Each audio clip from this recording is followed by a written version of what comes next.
Peace. What it is. Campaign Trail Live, Digital Soapbox Network, and tapping in, seeing what this Sunday evening got for us, how we treated our day and how we treating our night.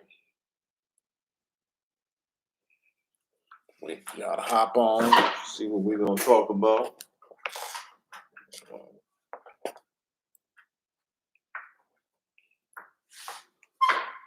Okay, let's get this in. See what's good for the evening. Test 1 2 1 2. West Coast. KAM.com.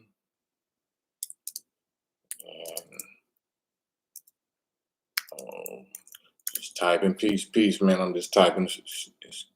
Don't pardon me. I'll be right there. Just putting this little official West House on my typing game. Kind of suspect. All right, there we go. I think that's me. Respect Neil Wilkerson, salute, peace and blessings to you. Derek Mallory, salute. Minneapolis in the place, man. Twin Cities. What y'all got going on, man? You know, it's our nightly recap, nightly keep each other company session. Ronald Lewis, what up? Salute. ING, Chris Anderson, salute. Let me see. Excuse my little Fred Flintstone-ish. If y'all don't mind, could y'all hit the little like button? You already know what that do. I'm on the job training with this YouTube and thing. Salute to Digital Soapbox Network. Salute to Big Steel, Glasses Malone. Put me in the game. Put me in this game, I should say.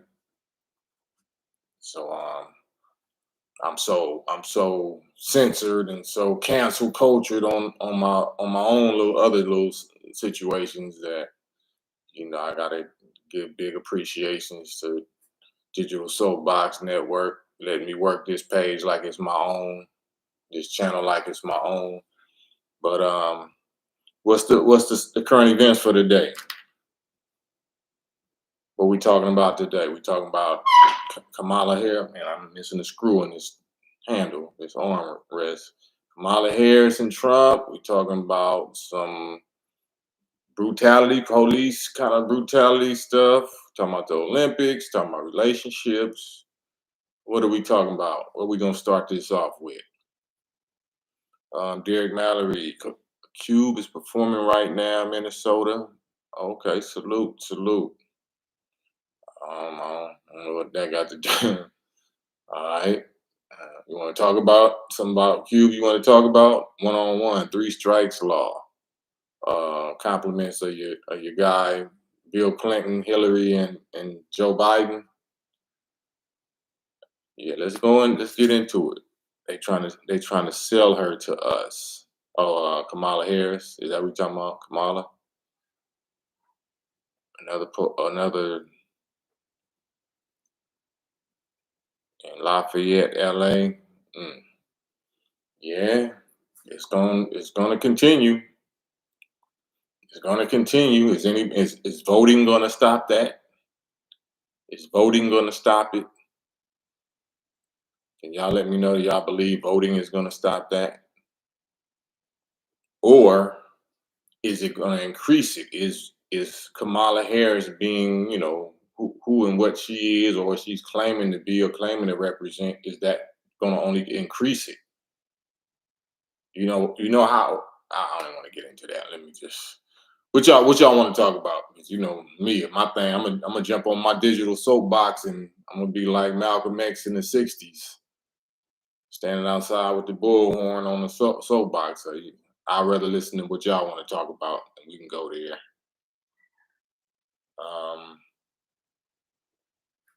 Yeah, any music business, any music history, music questions or something, y'all. Yeah, y'all want me to talk about? We're not going to escape drama. You know, that's just what time we living in. We're living in, the end of days, so it's drama no matter what. So you got to pick your drama. Got to pick your. I ain't gonna call it poison. You just got to pick your fight. You're either gonna be fighting for the right side or fighting for the wrong side. So it's fight time though. Hope y'all been in shape. Hope y'all been in the gym. One on one. Has there been a such and such side of? I can't see that. Los Angelinos. Has there been a? Ah man, I don't know about that. That's. I don't think it's. I don't think that word even matches. You know, the Geno word don't match a local place. So I think Geno means broad, wide, over a wide area. So I don't think it works like that. Um, but yeah, give me some specific questions. Give me some specific questions.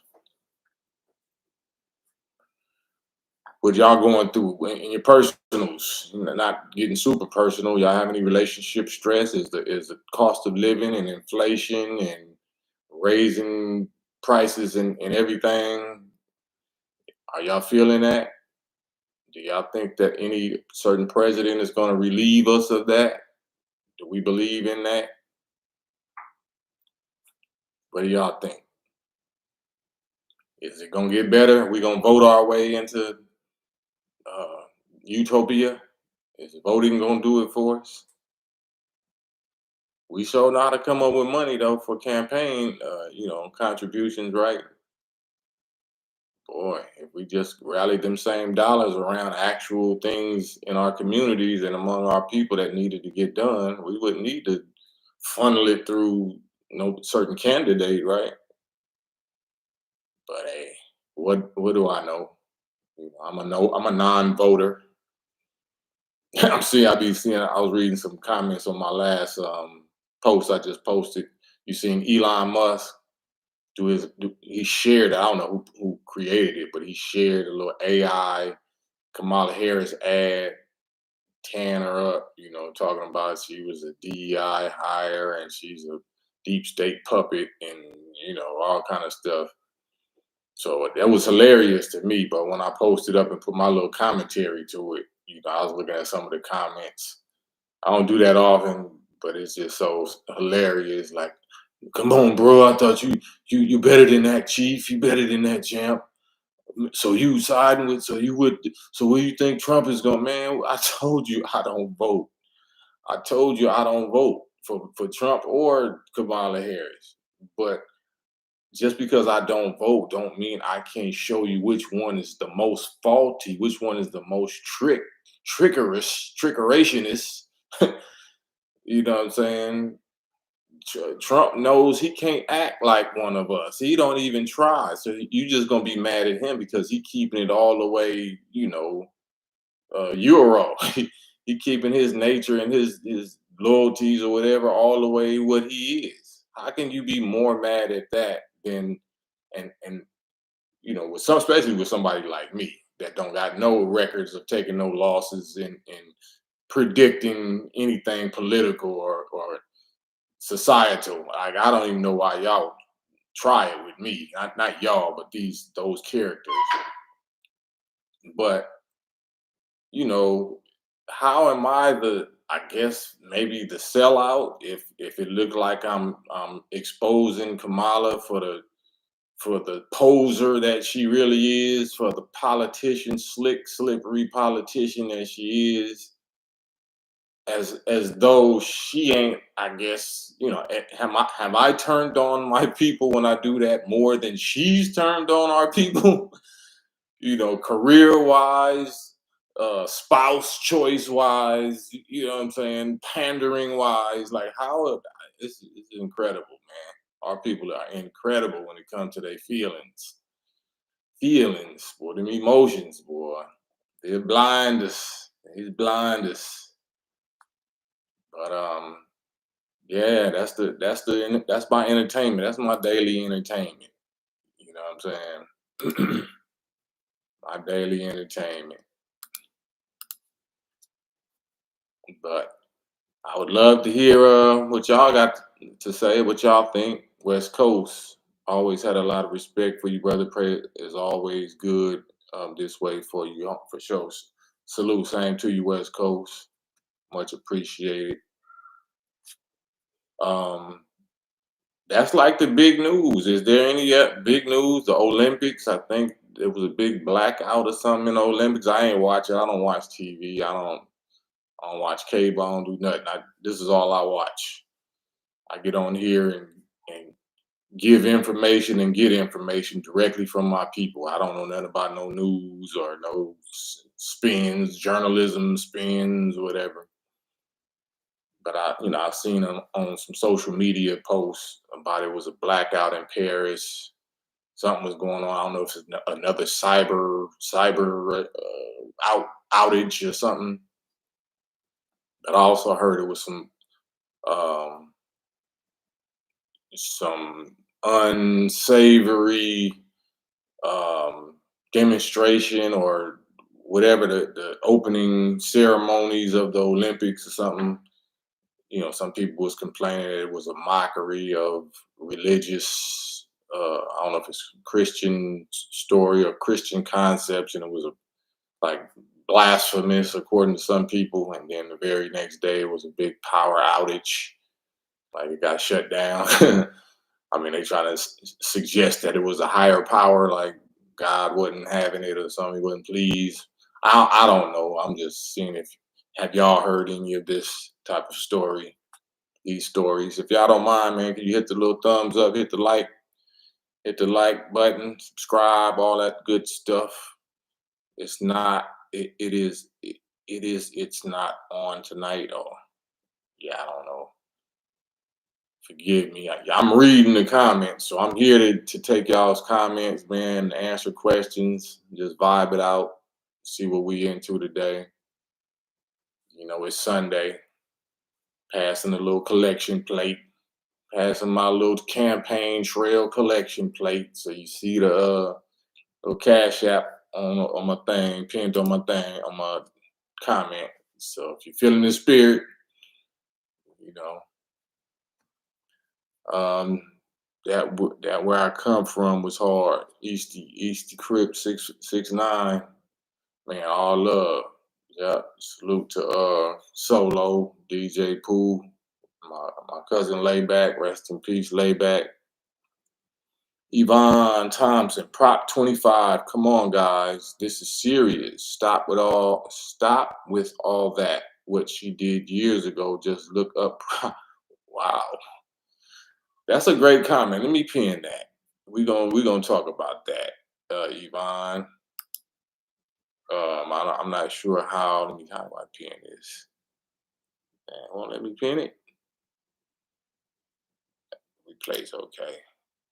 Replace that. Prop 25. Come on, guys. This is serious. Um. Yeah, how do I do this? There you go. This is serious. Stop with all that. What she did years ago. Just look up Prop 25, is it Proposition 25, or are you talking about Agenda 2025? Like, I'm not sure what you mean by that. Don Burr, Cam, you ever recorded with Bone Thugs? Nope, not yet. No, I never got to do that. But let's deal with this subject right here, if y'all don't mind. I mean, I know this ain't the political thing, but that is my secondary handle is the campaign trail. So I'm all things black and hip hop and politics and culture and lifestyle. So that's what I'm doing. And feel free to follow my brand new YouTube channel, The Campaign Trail, spelled campaign with a K, The Campaign Trail. The Making of a Man TV. Senate Bill 731 is more important to the black community.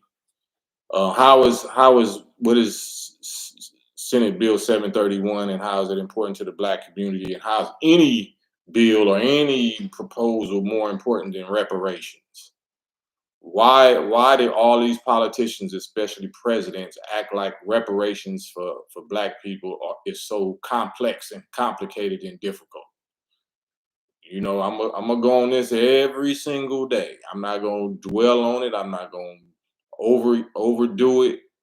But United States President Harry S. Truman only took him 1 year.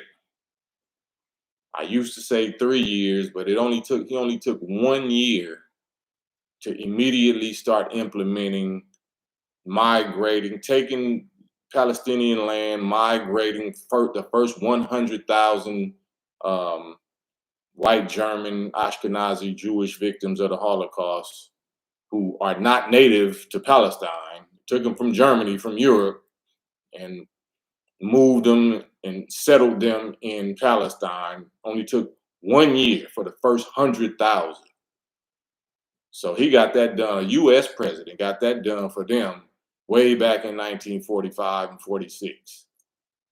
So whatever bills and propositions and 2020 agendas, 2025, all of that is absolutely nothing to me compared to reparations. So we heard what Kamala Harris said about reparations. We heard what Joe Biden said about reparations. So it's nothing, it's no other agenda. Any other agenda, you can deal with it locally, your local government, your mayors and your city councils or whatever. Maybe your governor, but the governor is that's already too Vegas. Them dice is already too loaded once you get up to senators and governors levels. Why Dizzle? What's cold is Kamala's campaign ads run on this live stream. Yeah, I mean that's good. That's good. That give me content. I love it. I love it. I bet you ain't even hear her say one word about reparations though. I bet you hear me say it every day, every time that subject come up. Every time her name is mentioned, right? Do you support reparations for black people? No. Basically, the last word in her answer is no.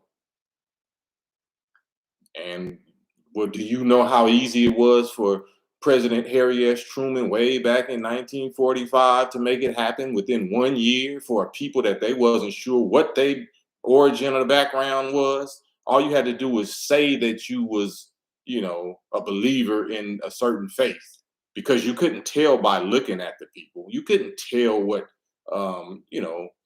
those European victims of the Holocaust, you couldn't tell what their faith was. Couldn't tell. You know what I'm saying? They want to say that that's a race. Is it a race? Is it a race? I know the definition of race. Do we want to go there? But with us, the actual descendants of 400 years of slaves and slavery, you absolutely, it's far easier to identify us and isolate us and give us our own separate state and territory and take care of fully all of our needs, supply all of our needs for 20 years, 20 to 25 years, because they've been doing it or we've been doing it unbeknownst to us for them for 76 years. So any so-called black candidate that denies that is trash to me. Trash. Ain't no come on what she did years ago. Come on now, knock that off. You're supposed to get that kind of forgiveness to your baby's father, to your children's father. That's what if we talking about forgiving somebody, overlooking somebody, the past is the past. You can't tell that to APAC. You can't tell that to the ADL or the JDL. You can't tell that to the Southern Poverty Law Center. You can't say that's the past, let it go. They whole slogan is my first album, never again. In other words, we not letting it go. As soon as you say something that seem like you upsetting us or accusing us of something, it's a whole cancel culture, whole apology tour that you're gonna have to go on, and you still might not get your job or your career or your whatever back. So please don't tell me that I'm tripping on Sister Girl. Sister Girl is tripping on us. Sister girl, you know, from my vantage point, I don't vote for her or Trump. Sister girl sold us out more than Trump did. Trump never sold us in. Trump was never in. Like, so that's not the biggest enemy is not the clear oppressors, people. The biggest enemy is the frenemies, the frenemigos, the Judases, the traitors, the turncoats, those that you let in and they pose and act like they was one of you. And ain't that how the all of the greatest leaders and whatever get taken out by their own people?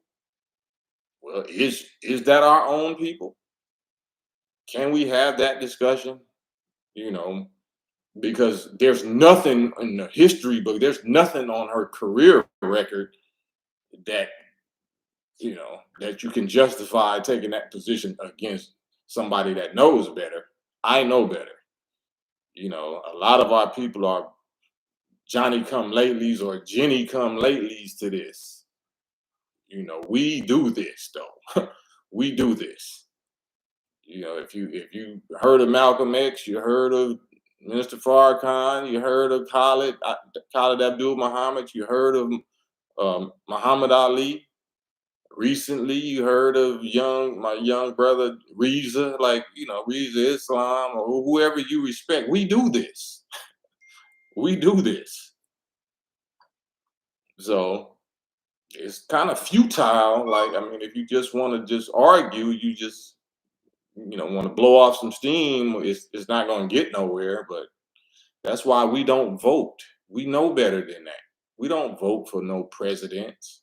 We vote locally, local politics or local elections, something that you hands on and you can go pull up on them and hold them accountable. How you going to hold a president accountable that puts you in office, like Malcolm said in 1961, 62?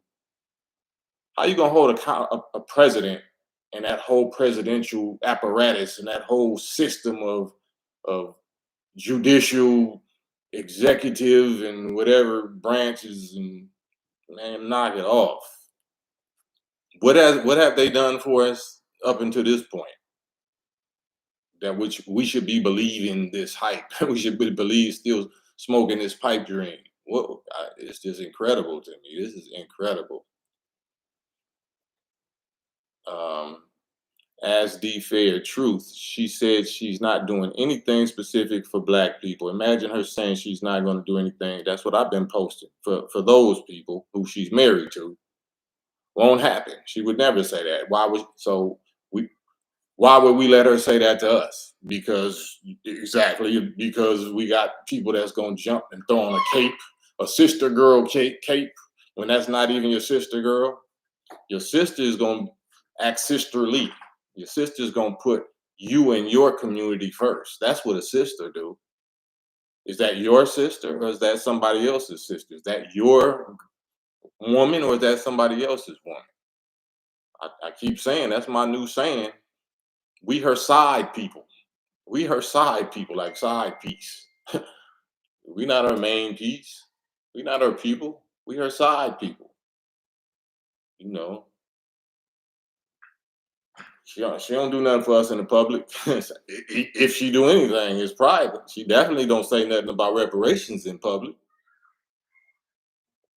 We her side people. You know what I'm saying?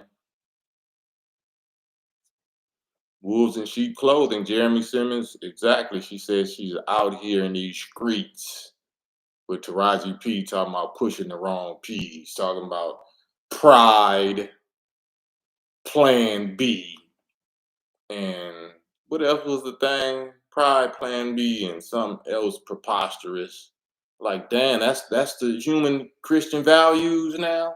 This is black women's values, pride, plan B, and Planned Parenthood. Yeah, abortion. Oh Lord, help us. Help us. Black Attack. You ever do anything with Black Hole of Watts? Yeah, Twan. Uh, we never did no music. I mean, we always, you know, politicking and making other kind of moves. Yeah, I never voted for no president, and I never will. For what? Why would I do that? Why would I do that? Pearls and Chuck Taylors don't make her solid. Yeah, that's the like. If anything, it seems to me like the AKA should really be the ones giving her the tongue lashing instead of people like me. I thought the whole purpose of that was historically black, supporting black. So the proof of who you really are aligned with or your allegiance is who you choose to marry. Like how does that go together? How do we, I mean, I know it's rhetorical, it's just the emotional, you know, denial. How do we claim to be so HBCU, sororities, sorrow, sans my sans, and all this, and you you know what you did to your brothers and your uncles and your fathers and your sons and you know who she married to. Like, what is the definition of a sellout? Tell me what is the definition of sellout if that's not it? What, please tell me what the definition is. Like, if I'm selling out by exposing her, is that me tripping and I'm selling out? I'm selling out by exposing the receipts of real selling out. Like, how is it's just incredible, man. That's why I don't. And black people was never, we never used to be all of this emotional about politics. That was always the slave masters descendants. They was always emotional and serious and private and critical about voting. You know what I'm saying? Since when did we start believing that? That is incredible to me. That's absolutely incredible to me. William Fletcher, shout out to the brother Nuri Muhammad. Oh, for sure. That's my bro. That's my bro. JP, did Pops used to coach basketball? Yeah, rest in peace. Yeah, Coach Miller. Uh-huh. Used to coach basketball, used to coach football, used to coach baseball a little. I know Paul Pierce, him and my brother Poncho played together. Mel, Mel Miller Jr. Jeremy Simmons, is Kamala Harris supposed to be elected as the Democratic nominee? She is the Democratic nominee. Seems odd she's just given that status because she's VP. Well, she could have, like, she had to be nominated. There's some little trickery that's behind that because she was now sitting on 300 million in Biden Harris campaign funds that if they picked a new nominee that they would have to forfeit that money. So trust and believe it's always about the money. It's always about the money. Why Dizzle? You think she gonna tap Gavin as her running mate? Ah, man, I don't know. It don't even matter. It don't, like, what does that even? It's just like saying what's gonna happen on this week's episode of BMF or Power or Scandal or House of Cards. Like, that's all it is. It don't even matter. They got a script and God got a script. They got a script and God got a script. So yeah, yeah, Fauci juice. Fauci juice. It's me, bruh. Salute. It's 702. Salute. Her past will come out. Her past been out. Not like it's us that's covering up. Like, if you, we her side people, right?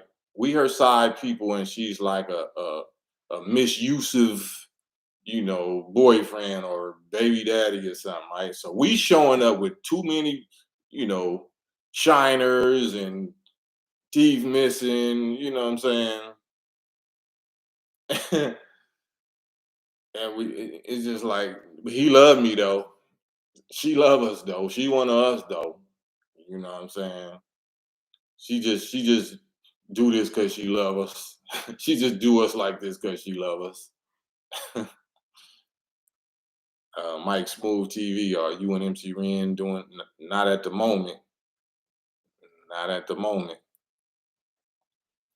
Yeah, it ain't nobody even trying to pull out no dirt from her past. Look what she's doing in the present. Look what she's doing in the present. Like I'm not even interested in what nobody personally does with their love life. If you a thought, if you a home wrecker, if you a whatever, Jezebel, I don't know. That's not my business. But what you do on the Senate floor, or what you do in the DA's office, or the attorney general, what you do in the courtroom, what you do in these laws and Senate bills, and come on, man. That's all we need to know. You seen what her record is. You seen what she has just said about reparations. Reparations is not hard to do. I'm gonna say this 3 times in a row. Reparations for black people is not hard. Reparations for black people is not too complicated. Reparations for black people is not un, unimaginable. Reparations for black people is just as quick and easy, if not quicker and easier now, because we have way more technology, resources, state of the art, you know, equipment. Is far more easy, far easier than it was in 1945 when President Truman got that done for Israel in only 1 year. So all of y'all with the excuses, and I'm not saying y'all, I'm not, because I believe we on the same page, but all them, they not like us. All them that claim that they're pro-black and woke, and you know, they gonna hit you with all kind of lawyer defense excuses, apologists for Kamala Harris and Joe Biden, or anybody else that's talking about reparations is too difficult to do. Do you see in your face how they find trillions of dollars for wars? How they lose trillions of dollars to the in the Pentagon? Like they can't even find a trillion and something dollars that's just in people's pockets, balling out on the stock market or whatever. Not to mention the billions that they're giving to everybody else, Ukraine, Israel, for Asian, Afghanistan wars. And you're gonna sit here and argue with me that she can't do nothing. Like, why are we voting for her if she can't do nothing? If she can do something, she says she's not. And if she can't, why would we be voting for her? Did that make sense? If she can do something, she said she's not. She told you she wasn't. So she's been the second most powerful person on earth, according to political people, like vice president of the United States, the superpower for the last 4 years. She didn't say nothing. She didn't do nothing. Barack was the top dude for 8 years. He was black. He didn't do nothing. He didn't say nothing. What makes you think she's gonna do something? That to me is, 5150 business. That's 5150 right there. Anybody that's arguing for that, or you're arguing with me against this point, this clear point, where I got the receipts, I got the ability, the knowledge of the ability of how to get that done and how they got it done and how we've been supporting them getting it done for the last 76 years. You don't want to argue with me. You just got to get mad. You're just going to get mad and be emotional and be in your feelings and try to figure out, how I'm going to cover my choices. I'm going to justify my choices or whatever, because the choices is trash in my view. J Sizzle Beats, salute. TRL Sound, salute. Yeah, Asians got laws fast. The rainbows got all kind of laws and rights. I don't want to mix with that. I want my own. Like Israel got their own. What's wrong with that? Why are like we are just lame. We just lame. We are lame. Well, we can get on another subject if y'all want. We can get on some music or something like that. I love this subject, but I don't want to just overdo it. Uh, BDP, salute, salute. Jeremy Simmons, he still is. I think someone else is running things behind the scenes. Someone else is always running things behind the scenes. Y'all know, like, just think if we just use our brain and just think, the presidency is only 4 years. That's a temp agency job. That's a temporary job. You know what I'm saying? You know how many years people go to school and become judges and become this and that, for a career, and that job is only 4 years. Whatever um, progress or whatever changes you think you be able to make, they just gonna get erased with the next president. They're gonna get erased with the next Congress if it's a majority of Republicans instead of Democrats, or if it's majority Democrats. It's Vegas, man. It's just incredible, man. Y'all, our people is incredibly uh, blind, deaf, and dumb, lost sheep. Incredibly, incredibly. Miss 702 Cam, did you go to Locke or Fremont? I went to Locke. Went to Locke High School, and then in the 12th grade, I went to Centennial. Kamala is the female version of Obama. I disagree. I think Obama was more black, even though he didn't do nothing. Obama at least married a black woman. I I give Obama that credit. The lane that I think he is and that he became, I think before that, he really had some kind of real brother gauge in him to even choose Michelle Obama. Michelle Obama is the only reason I halfway gave a halfway salute to Barack Obama. But Kamala Harris, like, please somebody tell me what the definition of sellout is.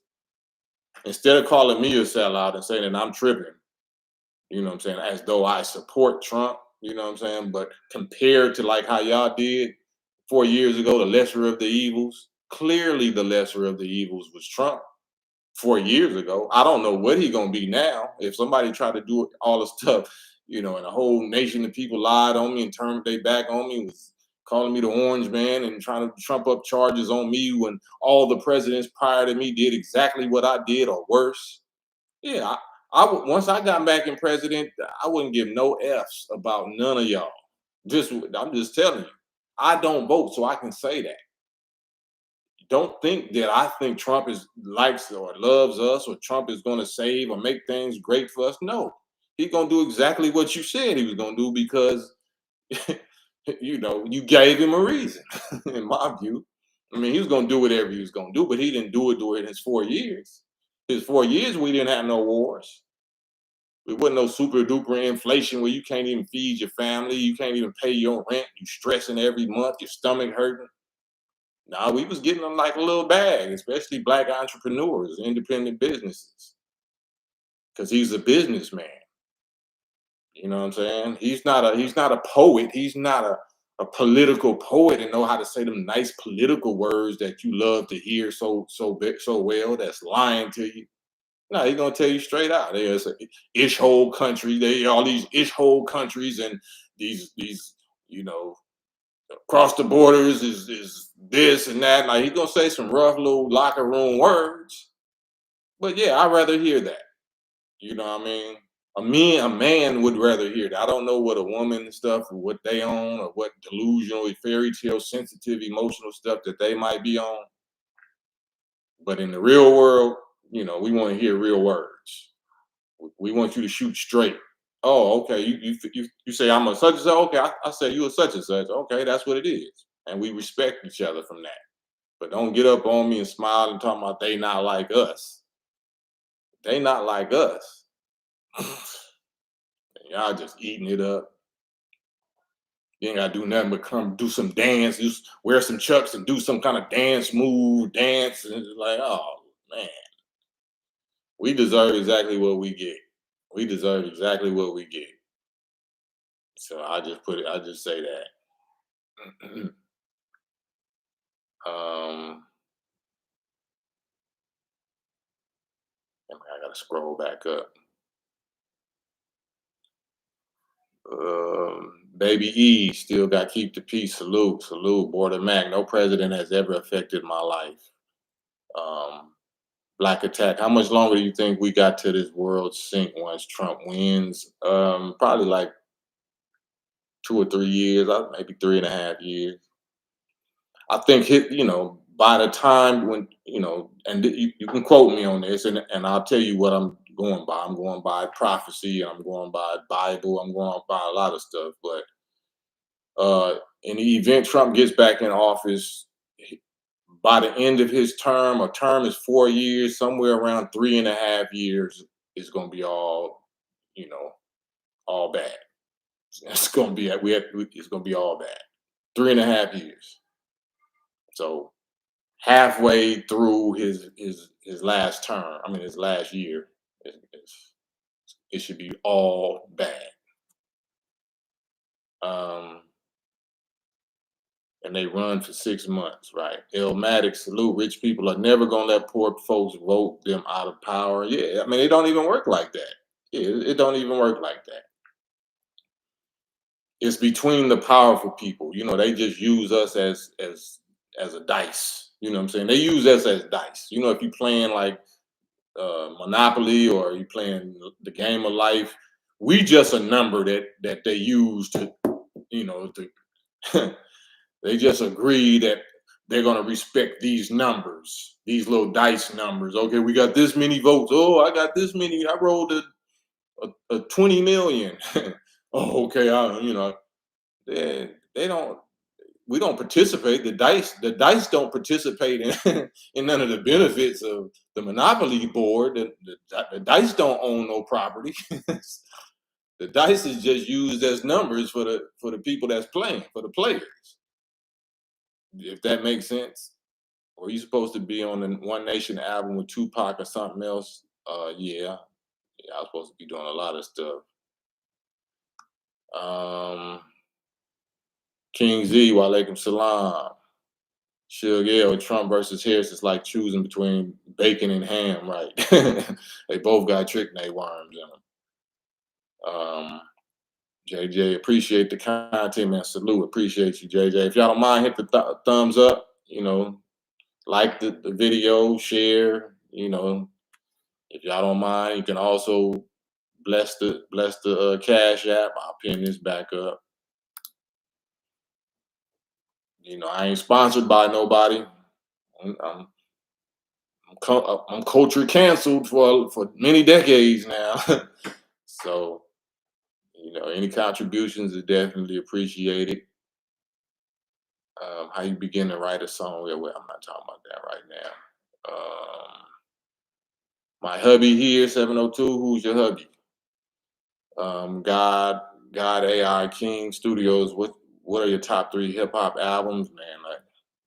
I got to ease in back into that subject. I'm scrolling. My bad. Clash struggle. JP. What you bring into light, Kwame Nkrumah laid out in his book Classic Struggle.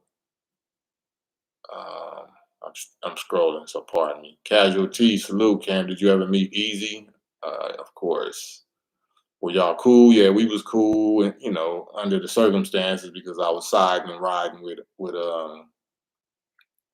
Cube at that time. You know what I'm saying?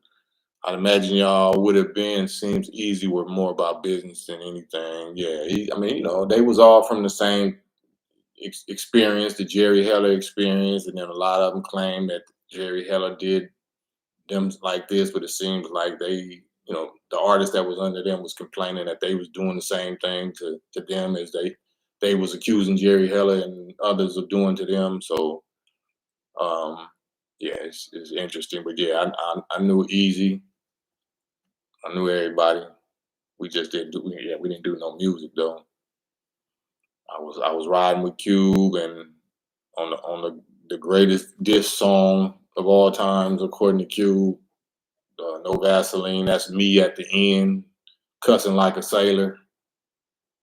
So Yeah, I was there. I wasn't just there. I was a participant. I was on. Yeah, I provided a whole lot of ideas and content and support and other kind of support and other kind of support and other kind of ideas and other kind of ideas. I just tried not to. I tried not to impose. But yeah, I had something to do with the No Vaseline record. And actually, well, I'll talk about that another time. This ain't the time. Women, we are used to being lied to and still persevering. Are we? Are we persevering? You know what I'm saying? We've been persevering through slavery. I don't know about that statement, Miss 702. I don't know about that statement. That's suggesting that we used to being lied to by who? By our black men that was being destroyed by the common enemy up until the 60s and the 70s when so many of our sisters agreed to take the welfare deal and hide us, you know. So I don't know, being lied to by who? I'm out here is dancing rhythmless nation. King Z Farrakhan said he had a job to do, and I believe that job is to sink the boat. King Z is absolutely right. Absolutely, that's my position. And Malcolm said, um, the price for freedom is what? The price for freedom is what? Everything that us blacks and so-called Negroes and African Americans and whatever we call ourselves, everything we tried, haven't got us free. It's one price. It's one ultimate price that's gonna get us free. The same price, the same ingredients that frees a baby from his mother's womb. I'm gonna say that again. The same ingredients that delivers and frees a baby from his mother's womb is pain, is bloodshed, is agony, is screaming, is a horror. It looks like a horror movie, but that's called delivery. That's called labor and delivery. The labor, the pregnancy, all of that, it can be uncomfortable. You can be sick, but as soon as you start going into labor, that last little phase, oh, that's terrible, ain't it? Them contractions and dilating and but nothing according to the, my children's mother. You know what I'm saying? It ain't no pain equal to the natural pain of childbirth. And you just only can hear the story from the mother. You can't hear the story of the baby. The baby got the soft skull, and the baby is the one that's suffocating and getting pushed through pelvic bone. So it's excruciating on both sides for both parties. So the only way we getting free is for the boat has to be sunk, the house has to burn, Babylon has to fall, and somebody has to cause it to fall by going to war against their deep state brothers, by going to war against Satan's, like the Bible say, Satan casted out Satan. How then shall their kingdom stand?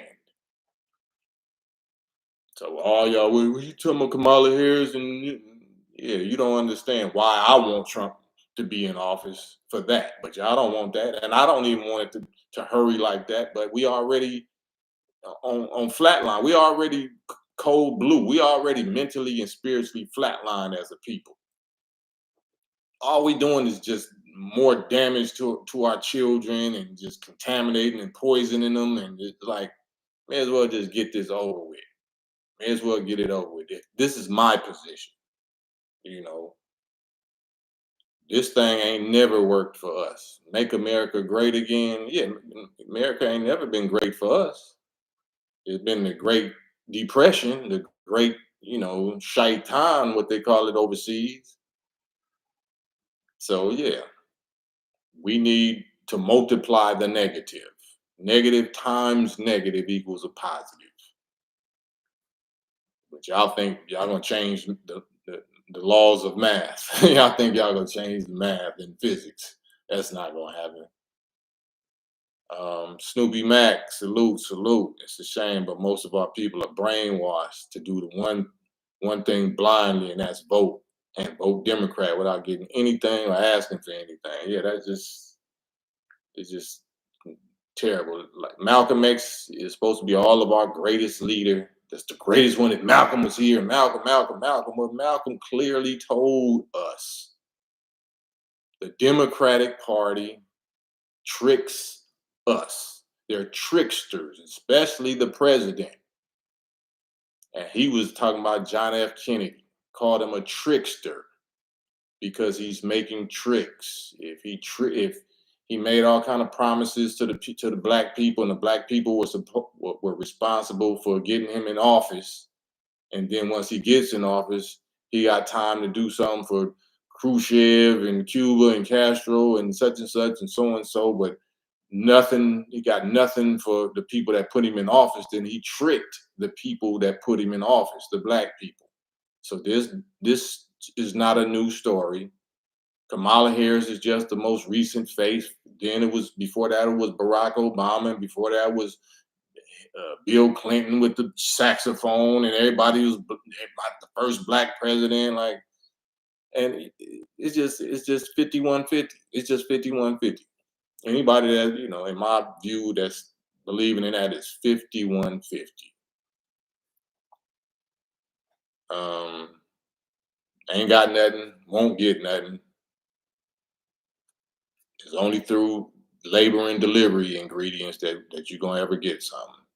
And do you know any life, any new life, beautiful new life that comes into the world without bloodshed? Did any of us come into the world without bloodshed? You have to bleed to even get here into a new life. Do you not look at the signs in nature? The most beautiful thing, the greatest thing in creation is new life, new human life. Is there such thing as bringing it into coming into a new life without bloodshed? I'll wait. Without pain, without screaming, without crying. I'll wait. So we just in a fairy tale. We in a fantasy land, fairy tale. Um, what's in the name? Salute. I always was told black don't crack. What's that mean? I guess that means, the melanin, wrinkled. Black people don't really get all wrinkled and weather beaten and looking like leather or whatever. If we get old, I guess that's what it means. Just don't look old. DeAndre Ferguson, we made progress. Marcus Garvey, we made progress. Marcus Garvey, we couldn't say nothing and walking and whistling. Well, I don't know what she's talking about, DeAndre. I seen your comment earlier. You was one of the ones saying, come on, something like you better than that, or something like I shouldn't be exposing Kamala Harris. You know what I'm saying? Marcus Garvey was Jamaican. Marcus Garvey was pushing the Back to Africa movement. Like, I don't know how much you know about me, but I'm KAM. I'm 55 years old. I've been a registered stepper, member of the FOI, the Nation of Islam, since 1991, 33, 34 years. This is my lane. This is what we do.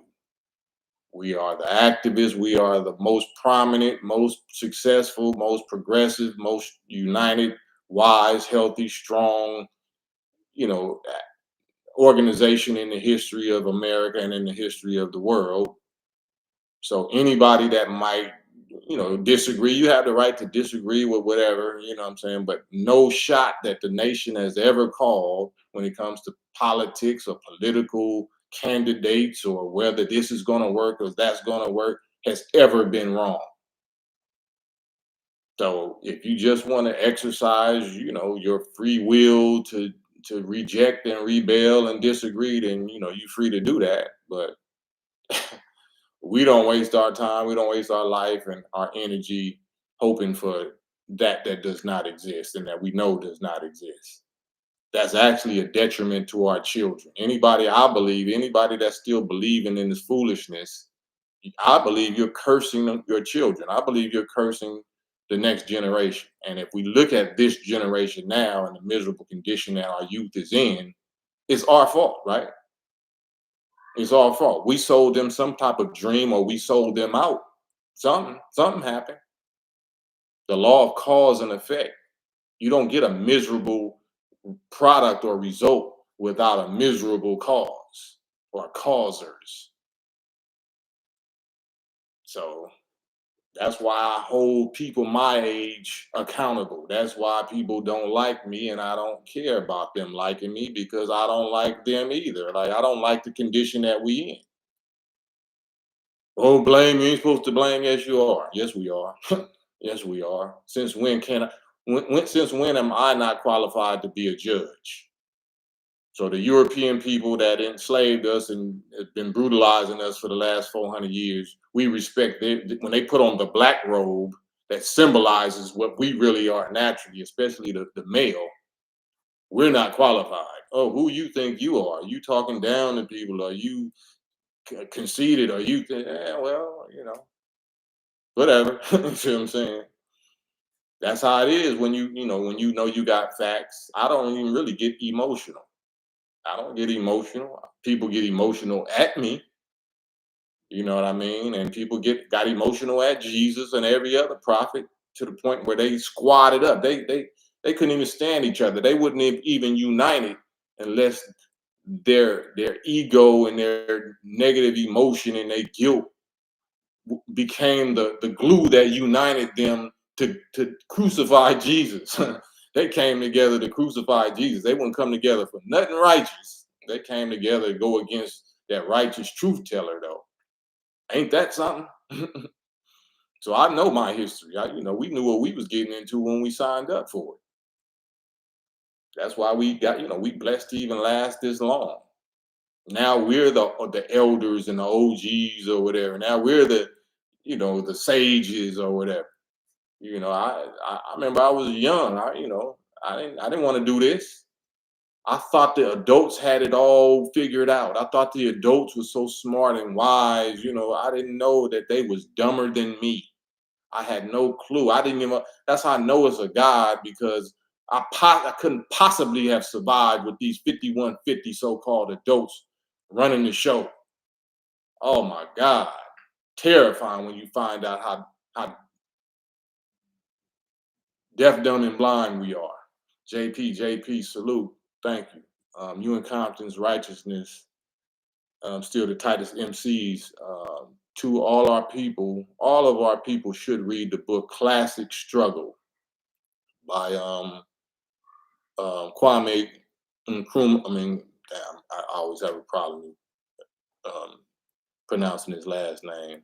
A podcast collaboration with KAM and FG would be great for our youth. Which FG is that? Which FG is that? I'm with whatever. FG from Linwood or FG from Compton, FG that Damu FG or let me know. We need to stop Aquarius drip. We need to stop be co-defendant on the or for the we need to stop being co-defendants or lawyers for the slave masters' children. DeAndre, who is the best surgeon for those teams? Miss 702, I love me some Cube, hated you versus Cube, Common versus Cube, Cypress versus Cube. Back then, kids really listened, read, studied music. So yeah, what is what is the common denominator? What is the common theme? You know what I mean? When was Cube really at his strongest? If we're gonna talk about that, and you brought that up, Miss 702. I never bring these subjects up. I answer them, but then people say, "You still on Cube, man? Just let it go." Like so, I'm just telling y'all. I'm giving you a preface why I'll be talking about the subject because I agree. But Cube was at his strongest, his most influential, his healthiest, his wisest when he was with us. when he was with us. His best work, his best activism, his best influence, his best inspiration was when he was with us. You know what I'm saying? So this is not entertainment for me. So if you whatever you was doing with Mac 10, the West Side Connection, the gangster, the killer, and the dope dealer, that's not my image. You know what I mean? Whatever you was doing with Cypress Hill or Be Real or Common or whatever, that's entertainment. I'm not that. I'm not an actor. You know what I'm saying? I know how to rap, I know how to act, but I'm out here campaigning. I'm in pain with my people. I don't know nothing about luxury and lifestyle, luxurious, baller. Now, I know warfare, struggle, pain. I know suffering. I know fighting the beast, making war with the beast and with a real enemy. That's what, and I love it. I love it. I'm not bitter about it. Hopefully, it don't show that I'm bitter on my face. These people that's living in luxury look terrible. I thought you had enough money to eat the best foods and drink the best water and breathe the best air. Why do y'all look so terrible? We over here struggling poor, at least those of us, that's following the Honorable Minister Louis Farrakhan, we look the best. We the poorest financially, but the healthiest, the wisest, got the most loving, strong, functioning families, marriages. You know what I'm saying? Got the best hands. You know what I'm saying? So who's the successful one? Who's really successful and who's really the failure? You know what I'm saying? My wife or baby mamas, whatever, my wife and children ain't on no stripper pole. My wife and children ain't in no strip club. My wife and children ain't benefited off of me, pushing a certain image to our youth or to our people. I mean, that's keeping it 1,000. I don't never bite my tongue. I don't gotta bite my tongue, especially not now. Our youth is in the condition that they're in because they thought that this was all right. They thought that this is the way to the bag. This is legal. This is legit. It's okay to do this. Look, such and such doing it. Look, such and such is doing it.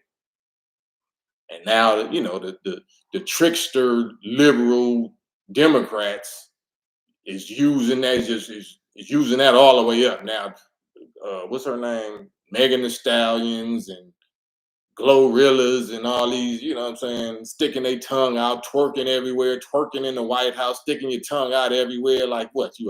Are you a snake? What are you? Every black female got to twerk. They got to stick their tongue out. Got to be on some, sex exploitation, but crying that ain't no good men. How is it not no good men? A good man ain't gonna mess with that. Crying that we the most disrespected, the most unprotected. No, the babies in your womb is the most disrespected and unprotected. If we want to go into the actual stats and the numbers of abortions, which your candidate is pushing for, Kamala Harris, pushing for abortions, pushing for pride, pushing for Plan B or whatever, transitions, whatever. Is that cool? Is that a cool thing, or am I tripping? Do y'all know that our women, black women alone in America, do 500,000 uh, abortions? Black women alone, not no other women, just black women alone annually do 500,000, 500,000. Is that cool? Is that okay? Just because they say it's legal, or so Trump is tripping because he wants to ban that, you know, except in the case of, you know, grape and insects, these little, I'm using code words, and health risks, to the mother or to the child. Is that, so that's wrong. I actually put up a commercial. I forgot to put that up. I should have did that on this one. The new little Kamala Harris campaign trying to appeal to the youth, talking about climate control and climate change and the right for Planned Parenthood. Like you trying to target our children and make them think that it's okay. It's okay if you just want to delete your innocent unborn child. Like you're not gonna have no demons and no scars on your soul, let alone on your body. But I'm tripping. I'm the sellout. I'm tripping because I'm exposing that, and I'm exposing y'all to that. I'm tripping. Yeah, I love to be your target. Then I'm happy to be your target. Give me all give me all you got, because if I'm with the God, the Most High God that I know ain't with none of that, then all I need is Him, and we the majority. We the majority. Him plus me saying this type of stuff is the majority. I don't care how nobody feel. Planned Parenthood, pushing the wrong peas. We out in them streets. The Madam DP and all it, just using all this little entertainment and Beyonce's and black girl actors and all these politicians just Pied Pipering our little sisters, our little daughters right into the fire. So I'm a man. I'm a black man. I'm a real man. You know what I'm saying? So maybe that's toxic. Maybe that's what y'all trying to get rid of, right? Maybe that's what's not wanted in this world. Well, I don't represent this world, thankfully. I represent the real new world, the real new world order. So we'll see. Let's wait and see. You don't like what I'm doing. I don't like what you're doing. Let's see. Let's wait and see how things pan out.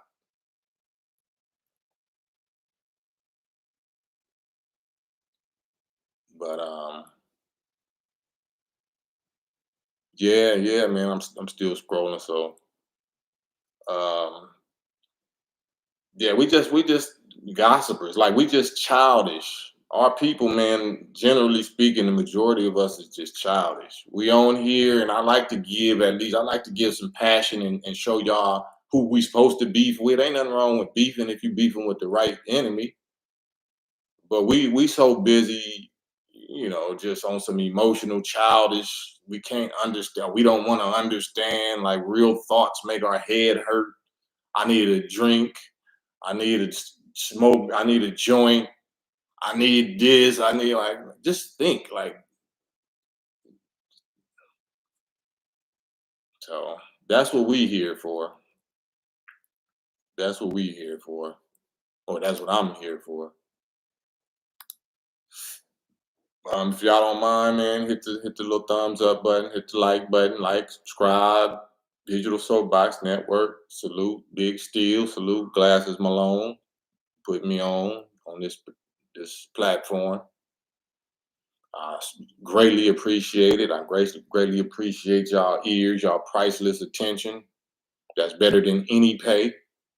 Is paying your brother a little bit of attention, giving me y'all ears and talking that talk.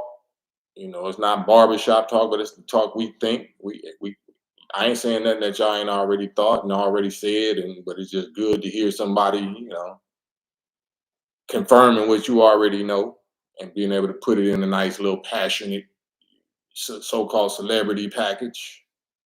And I dare anybody to oppose it. I'm talking about any of my celebrity peers. And, I make myself available, so of course the regular, people like us is gonna get in the comments and oppose it. Okay, that's cool too. But I dare your idols to oppose me. That's why I get on here and call them out a little bit, and it's gonna turn it up hotter and hotter because I want to show you something about your idols. I want to show you about your leaders, the people that you look up to, people who you fans of. I want to show you something. 'Cause it's a terrible thing, you know what I'm saying, when you got these so-called no names and these underdogs and these bums and they come out of nowhere and knock out your champ. You got these little Buster Douglases that come out of nowhere and knock out your Mike Tyson and ruin his perfect record, humble him like he never been humbled before. Yeah, that was like a nightmare for those of us that was around back in the '80s when Mike Tyson got his first L and he got it by a bum, by nobody, by a straight little David, and he was Goliath. That's what I'm about because y'all don't realize what the Goliaths have done to y'all and done to your children, and how these Goliaths have sold you out. While y'all talking about I'm the sellout, David is the actual sellout. That's cold business. Thank you, Miss 702. Sure will. I hear and obey. I sure will follow that instruction. Appreciate you. So yeah, that's what I'm just here representing the struggle, the pain, campaign. The campaign trail is your pain, our pain trail. Blood, sweat, tears, pain trail. We ain't settling for no kibbles and bits. We ain't settling for no symbols, no pandering to ride you in these streets. They not like us. No, we heard what you said before that song came out. Before Kendrick's song came out, your own black sister girl that you supposed to have such a bond with sisterhood, divine nine bonds, sorrow type love for your own sister. She asked you, do you support reparations for black people? And you hit it with listen. We have listen. Let's be clear. Let's be real clear. Now we not being clear. And no rising tide raise all boats. Nah, you don't say that with Israel. That's why I'm gonna keep saying always use the state of Israel as your argument. It only took them 1 year. It took Harry Truman, U.S. president, to ask me what the U.S. president had to do with making Israel and white Jewish Israel, people that his priority over Americans. And now, why are they the greatest military ally in the region? How did that go? How did that turn into some military strategic place now? I thought it was about Judaism. I thought it was about the promised land. I thought it was about fulfilling the promised land prophecy of Abraham and his seed. What is all of this military business over there? What is all of this European ruled 10 million Europeans and only 3,000 indigenous black Hebrews who ain't ruling nothing? Kamala Harris, married to Doug Emhoff or whatever, dual citizen of Israel. You know how to make sure him and his people get that $38 billion bag for this specific thing, and some more billion for that, and some more billions for that. Do you support reparations for black people? No, I'm not gonna sit here and and she turned into straight bobblehead. Remember them bobblehead, Jack in the Boxes.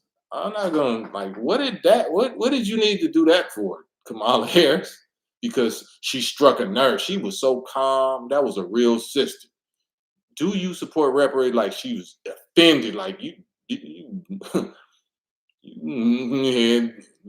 could see that was what was what Kamala Harris was really thinking.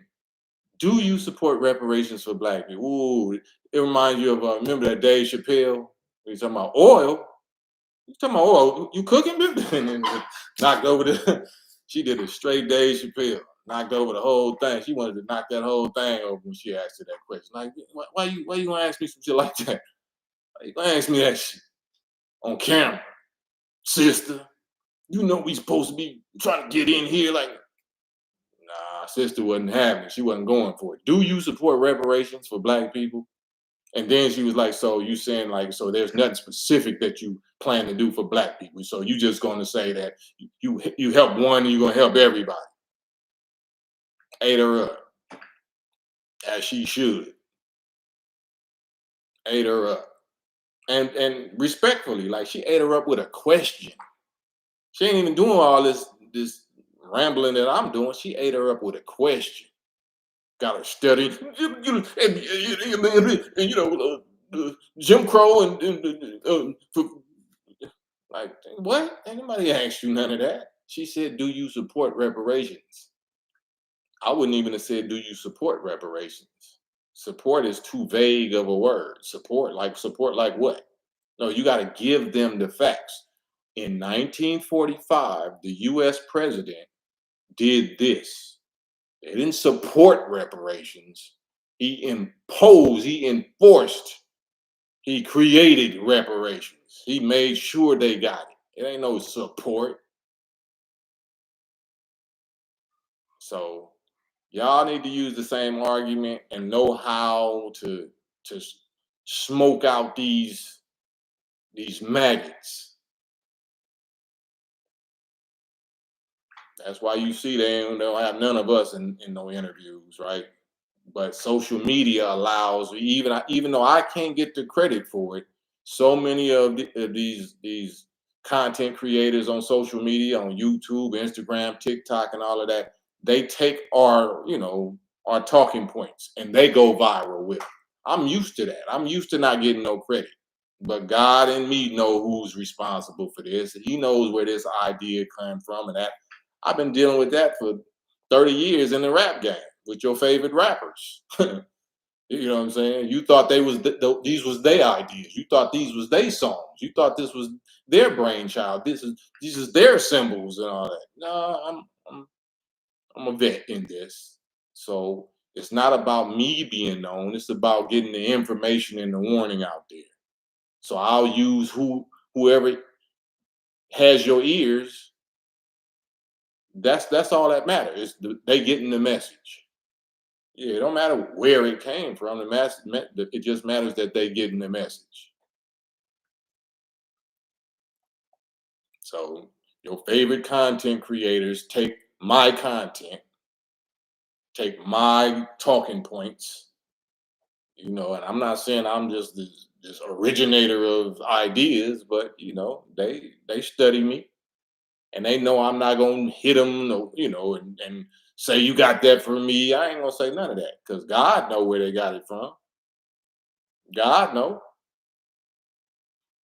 So when I see these things and I know it came from me, then I feel good.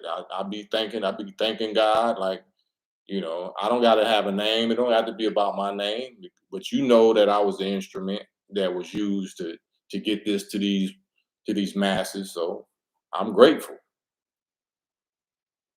I'm super grateful.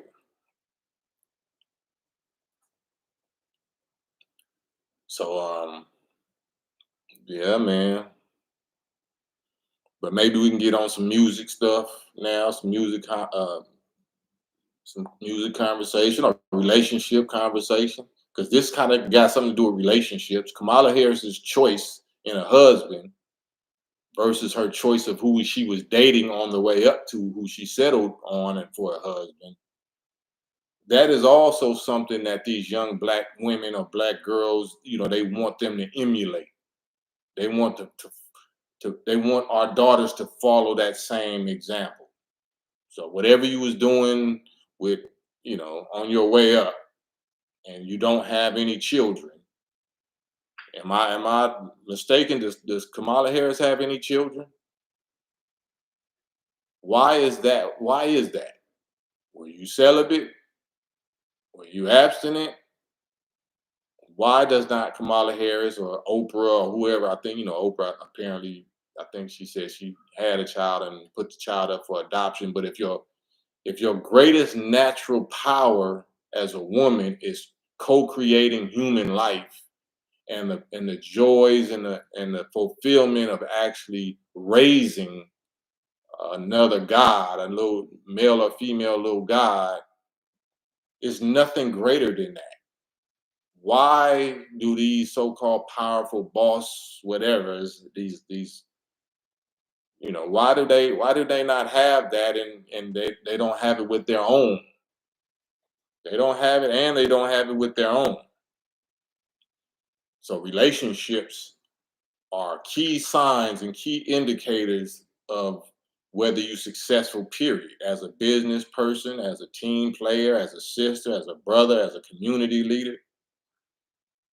Who you choose, or whether or not you can keep a relationship together, and who you choose as your spouse or your life companion says volumes, way more than whatever diploma on your wall say, or degree or whatever on your wall. Who you choose as a life partner, as a spouse, or whether you can even hold a spouse, whether you can even secure a spouse, says volumes. How can you rule over somebody else and you don't even know how to keep a relationship together? You don't even know how to keep a family together, or you don't even know how to produce a family. But you're supposed to rule mine. You're supposed to tell me what my family should and shouldn't do, and can and can't do, and you never produced one. You never successfully raised one. You're not qualified. How are you qualified? So yeah, if I'm a black man and I know how to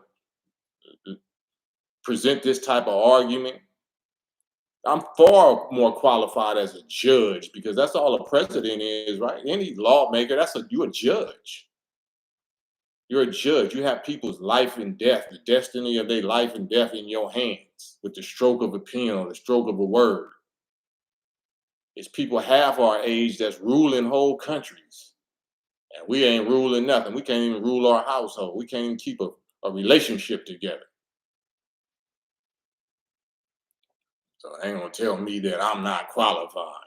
No, I'm probably one of the most qualified. It's like saying Malcolm X ain't qualified. That's like saying Minister Farrakhan ain't qualified. Honorable Elijah Muhammad ain't qualified. Marcus Garvey ain't qualified. Noble Drew Ali ain't qualified. None of them had no degrees on their wall from the people that you look up to. They didn't get no validation from our oppressors. They went against the oppressors. They went against all of that and was successful. It's incredible, boy. The most disrespected and the most hated, hated is the black male. Is the black male of the United States of America. Hands down, the black male. And second to that is the black unborn fetus. The most unwanted, the most hated, the most disrespected, the most unprotected is the black male that's out here breathing, that's able to get out the womb. And then next to that is just the black fetus, male or female. There's no place, statistically speaking, more dangerous for black life than in the womb of our own mothers, to the tune of 500,000, 500,000 per year. So I don't mean to be, but it's rough talk. We living in rough times. So before you want to accuse me of being a sellout or whatever you're saying because of my position towards Kamala Harris, you might want to catch yourself. You might not want me to ask you certain questions like these about your choices, because I'm ready to put my, we can put both of our paperwork and track record, spread our pages out. I'm down to do it. Are you? You the one accusing me of this. I'm not even accusing you. I'm responding. So I want to just be careful. That mouth, you know what I'm saying? That mouth, that tongue, them keys, them get you into something that you can't get out of. It'll make you famous in the way that you don't want to be famous.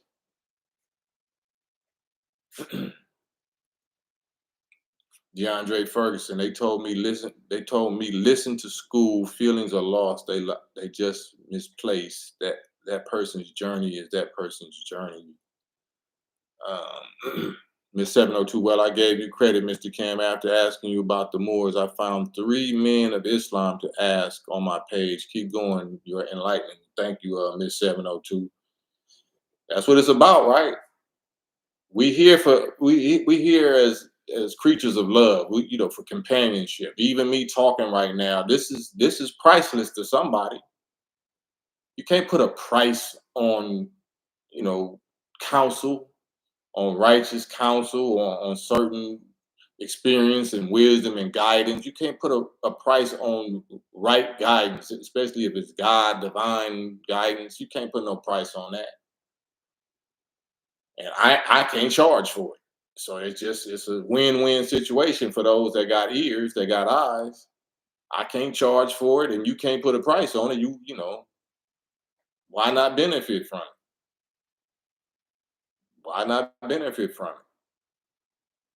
We lonely. We are lonely, abandoned, orphan type people. We are traumatized people. Like so just having companionship, just having somebody that is on live with you. Some people that it helps them even go to sleep. I don't want to feel like I'm lonely. I'm doing all this, I'm working, but I don't got no family, I ain't got no companion, I ain't got no friend. Well, that's what I represent because I grew up like that.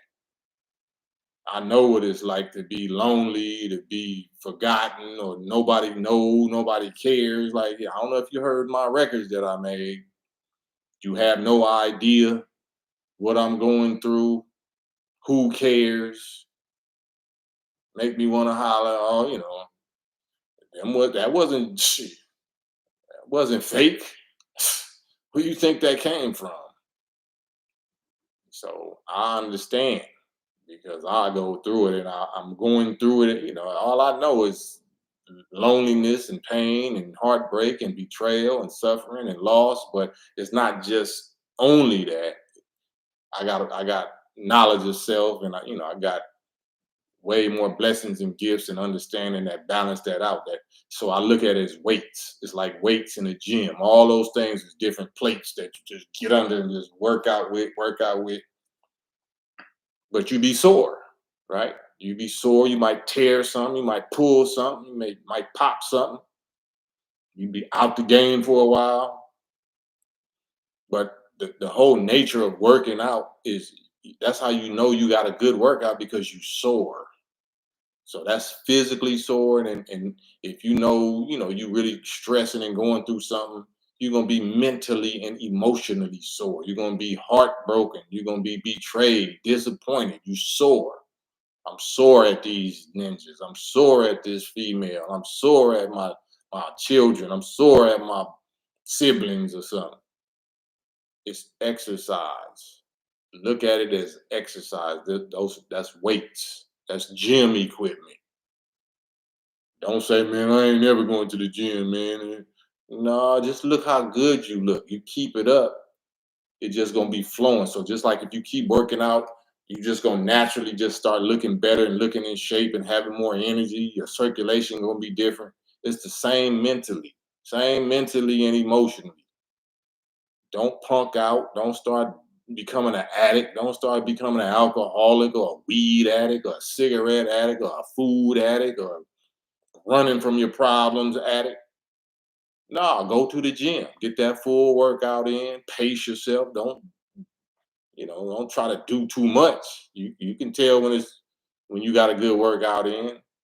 Lay down, take a bath, go to sleep, get up the next day and do some more hours. And at the end of at the end of the year or whatever, you're gonna be in shape. People are want to listen to you. You're gonna have built up such a magnetic attraction from that friction that you're not running from. You running to the friction. So I'm working out. I'm dealing with this resistance. I'm dealing with this opposition. I'm pushing it. I'm pushing it to where it ain't even that heavy no more. Put some more on. This used to be hard for me. Give me some more. Next thing you know, you're a whole coach. You know what I mean? You're a whole professional when it comes to counseling people. It's not. I ain't got no. Like I said, I ain't got no certificates on my wall. I know how to talk. I know how to solve problems. I know how to counsel people.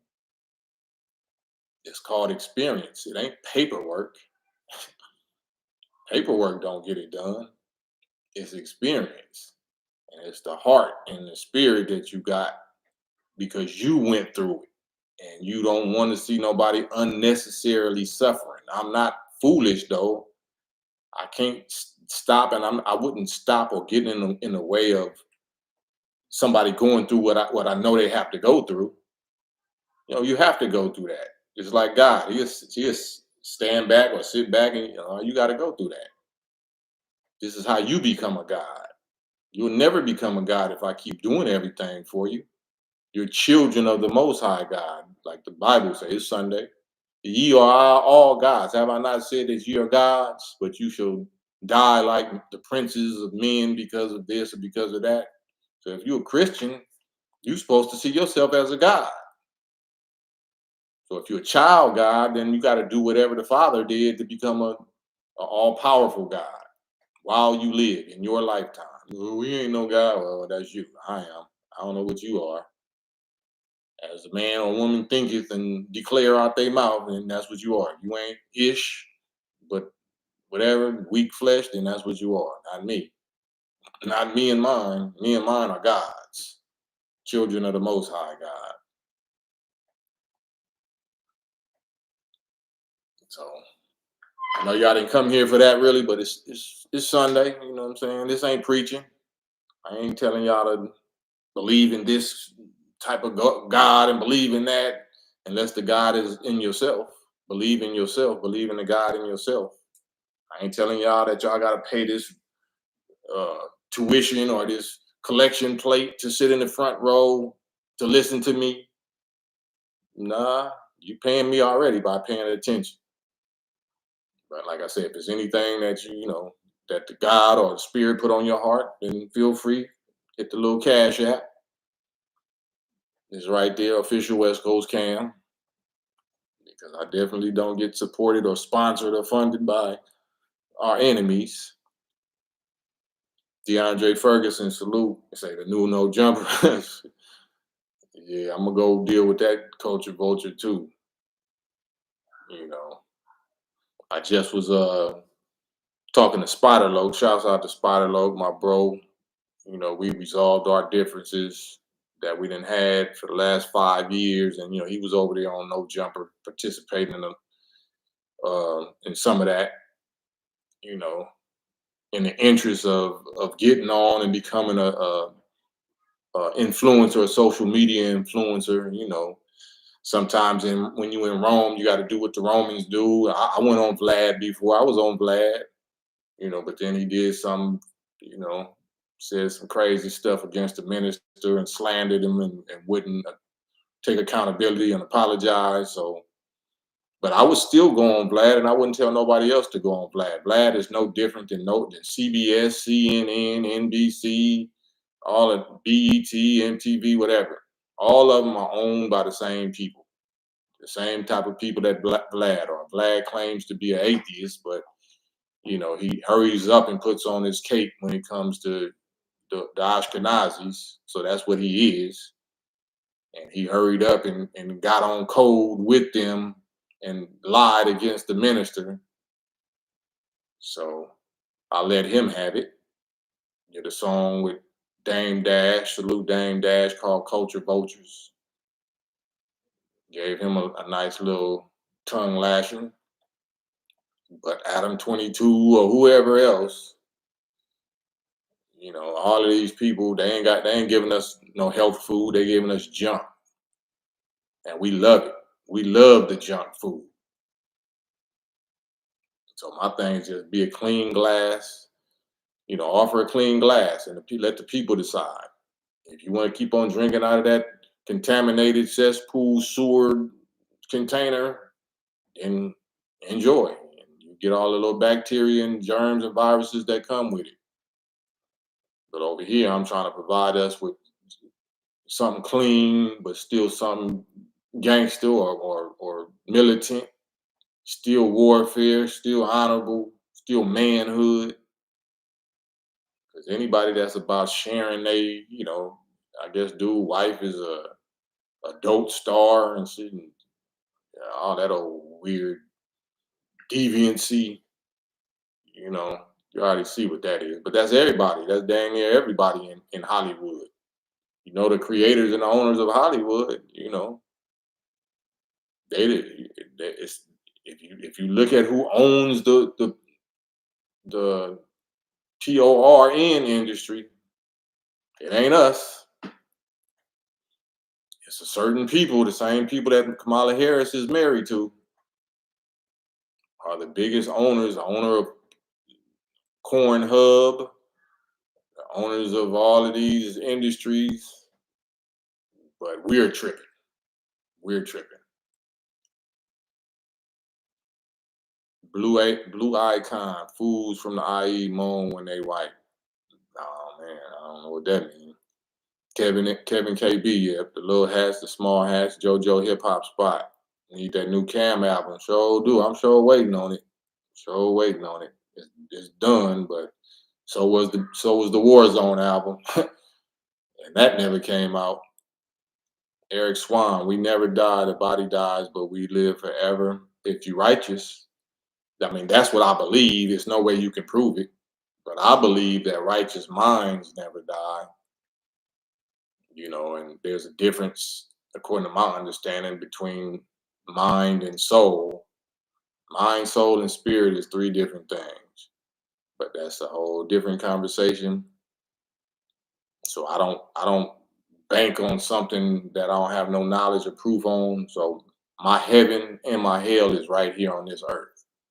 The laws and principles still apply. The beliefs that people believe as Christians and Muslims, certain ones, Orthodox ones that believe that, you know, if you do good and you believe and treat people good or whatever, then you get heaven as your reward. I believe the same thing. I don't believe you have to die to get it.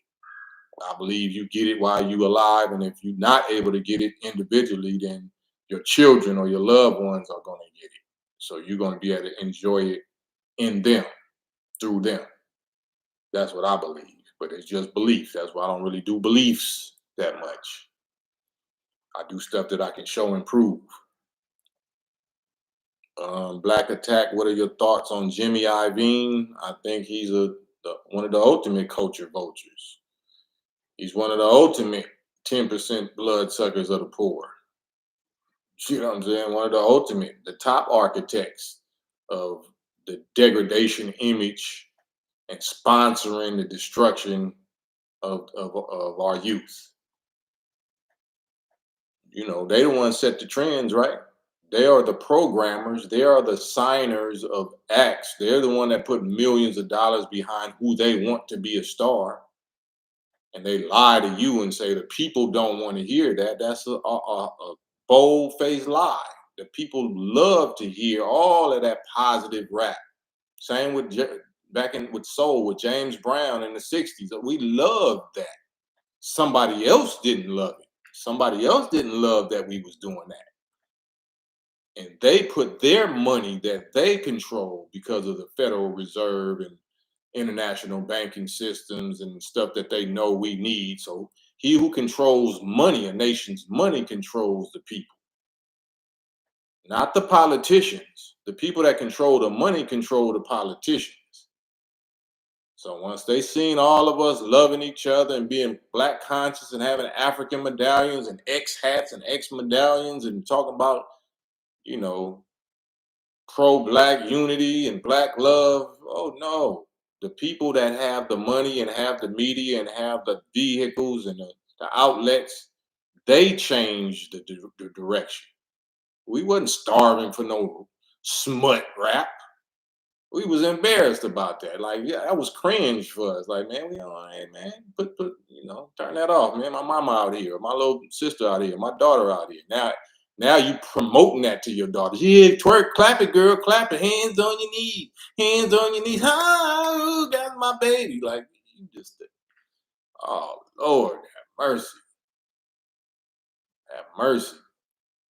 And then the men don't have no natural rights and authorities over their own women and their own children no more. We don't even have the right to discipline our family no more. But let something happen and watch these Euros roll up with some badges and some tasers and nightsticks and some guns, and I bet you they'll discipline you. So you can discipline my wife, you can discipline my sons, you can discipline my daughter, you can get physical with them, but I can't. How can you abuse and even take the life of my daughter, like the black sister, you know what I'm saying, a couple of them now, but I'm a criminal if I do anything to discipline my own family that I produced? Yeah, that's why there ain't no relationships. That's why relationships ain't working, because it don't it should never have to get physical. But why do police get physical with my sisters and my daughters and sons if it shouldn't get physical? Who got the greater right to get physical with my people, my oppressor or me? Who got the greater right? Who got the natural right if they're gonna have to get physical with anybody or choose to get? Because these police or whatever, they choose. It's their discretion. If they feeling a certain kind of way today, and they had a bad mood or whatever, they choose. Like, man, I'm just gonna get physical with this. I don't feel like it today. I ain't. So it's not based on no justice. It's based on how they feel or what they're going through. So if they can do it with deadly weapons, why I can't do it? And I'm the natural authority and maker of this family. So, and our sisters, too many of our sisters has fed into that and sided with our enemy on that in the name of freedom, in the name of equality, in the name of liberation. Freedom to do what? Okay, you got your freedom now. You want to be free to do what? Transition the children, delete your unborn children to the tune of 500,000 per year. Like, what freedoms are you actually getting? Like, what freedoms do you need that you didn't have before when it comes to us, your own men? I can understand if you're talking about some freedoms of the euros or uh, equal pay for equal work or something like that, but you're still not going to be doing equal work if you're not naturally as equally strong as a man in certain jobs. But the real ones, we ain't rolling, we ain't going for it. Ain't no woman gonna be able to shut my manhood up or shut my manhood down. Ain't no man finna be able to shut my manhood up or shut my manhood down. You just gonna have to say he's toxic or he's this or he's that. Yeah. But you're gonna be saying it from over there, from your lonely place, from your non-family having place, while I'm gonna be over here talking my tough, so-called cocky, so-called misogynistic talk with a beautiful wife, a beautiful family, beautiful daughters, with my misogynistic, beautiful family. So I guess I'm North Korea. I'm Kim You or whatever. Like, they just be scared of me. I see it in your eye, girl. Leave. I know he's holding you hostage. I can see it in your eyes. Just get out. Just blink 3 times. I know he's misusing you. My door stay unlocked. It only lock when you leave. My door locks from the inside. So it stay unlocked on the inside, but as soon as you leave, or say it locks up on the outside. So ain't nobody trapped with me. Robert Epps, salute. Yeah, but that ain't nothing different. They've been doing that. But the question though is, and this is not a disrespectful thing, but we have to be observant. Why don't these people, or why haven't they? Because they're going to try it soon. But why haven't they done the members of the Nation of Islam like that? Why don't they do, and why haven't they done our girls, our daughters, our women, our wives like that? Why do you think that? Why haven't we been suffering these levels of brutality that our people that's not in the nation been suffering? Why do you think that is? Do we have some type of deal? Are we in cahoots with the enemy people that do those type of brutalities? Why they don't do them to us like that? Why have we been able to live, for this many decades among you and you see that they don't do us the way that they do our people, wouldn't you want your children to be this safe? Wouldn't you want your women and your wives and sisters and daughters and mothers and grandmamas and aunties to be this safe, to be under this type of umbrella of protection where they know it's going to be a retaliation, they know it's a military line organization, righteous army of God that's going to respond? Do you think they're going to tell you how we responded over the years and how we respond? Are they going to tell you who did JFK? Are they going to tell you who did Malcolm X? Are they going to tell you what the UFO thing is all about? Yeah, certain things they're never going to tell you because it's going to give us too much credit. So I got to tell you, and then you either going to deny it or say, well, no, y'all, okay, well, you know, you happy without us, so we happy without you. But you're not happy without us because this is getting done to us, right? All the relationship goals, like we got everything except the money and fame that y'all worship. We've been enjoying everything except the money and fame that y'all worship. Why not choose life and safety and refuge and unity and health? You know what I'm saying? Dignity, self-respect, respect from others. Like, why not choose that? Why not unite with your own nation, with your own people, your own kind? Why not? Nothing else worked.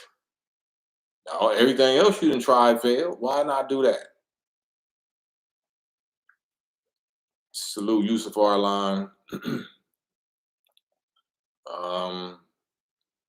Mills Lane, because we haven't posed a threat as a group. Yeah, we have. I'm saying the nation has. We're called the biggest threat in America. We're labeled as a such and such group, right? We're the ones that you don't even want to have a conversation with the leader of this organization, right? Thank you, Devon. I see that, Devon. Appreciate that. You don't even want to have a conversation with us publicly. Robert Epps. And trip part about it is that sister that was deleted by the pig in her house told them when they first showed up at her house that she loved them. And look at what they did to her. That's what Malcolm said. Just because you're the lamb, and that's my logo right now for this campaign trail. It's not the jackass donkey, and it's not the big fat obese elephant. It's the lamb. It's the sheep. And just because the sheep lays down, it's not the lion is not the lion is hungry. The lion is not going to show you mercy just because you lay down and say I love you. You know what I'm saying? God gave every creature some type of defense. Now, if you choose not to use that defense, you know they're not going to have mercy on you. You just gave them a free meal. I love you. Why? Why do you love them? Why would you say that? Why you don't love your own man? Why you don't love your own brothers? Why you don't love your own black men that should police your community? Why you don't love the FOI? Or were you not familiar? I'm not dissing that, but like that's how blind, deaf, and dumb and lost we are. That's how Stockholm syndrome we are. Because we see the result of what happened. I'm not dissing her, but you see the result of what happened after doing all that. So what I teach my daughter, what I teach my sisters or my daughter or my wife to do that? Of course not. Why would I teach my daughters that? I'm going to teach my daughters that's what you don't do. Don't call them in the first place. Never call them in the first place. Call your FOI, call your black police force, your black army, because we got one. Call them. It just makes too much sense. But I guess it don't make dollars, so we don't want no parts of it. It only makes sense. It don't make dollars. This don't make dollars in the white, in the people that print the money and that print the dollars world. It makes sense in our world though.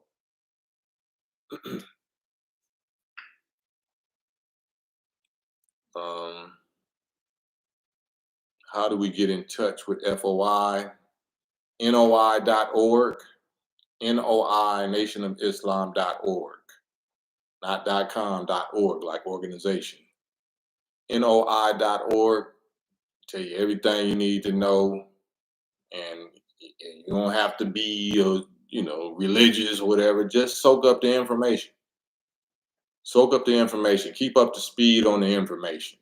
That's all it's about. Knowledge of self, knowledge of the enemy, knowledge of the time that we're living in and what must be done according to the time. Just guidance. It's just divine guidance. So you ain't got to claim nothing. You ain't got to do nothing but just, like I said, pay attention like y'all doing right now. And I'm a student. I'm a dirty little student. Imagine what the real clean, imagine what the real clean glass is like. I seem like I might be a clean glass compared to my peers in the rap and the celebrity world. I'm clean to them, but I'm dirty compared to my FOI family. So just imagine how safe and clean and protected and your women and children or whatever be over there. Why not? Even if you're gonna be in the streets, put your children somewhere safe. Put your women and children somewhere safe.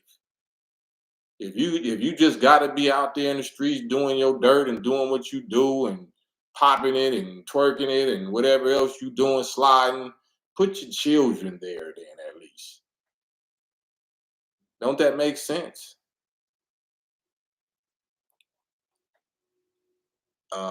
Black Attack, what do you say to those who call people um, what do you say to those who call people like loners? I don't understand that, Black Attack. Those who call people like loners. Call people like loners. I don't understand what you're saying. But I like these questions, and like I said, I'm you. I represent you. Like the Nation of Islam ain't some strange, weird Jim Jones cult.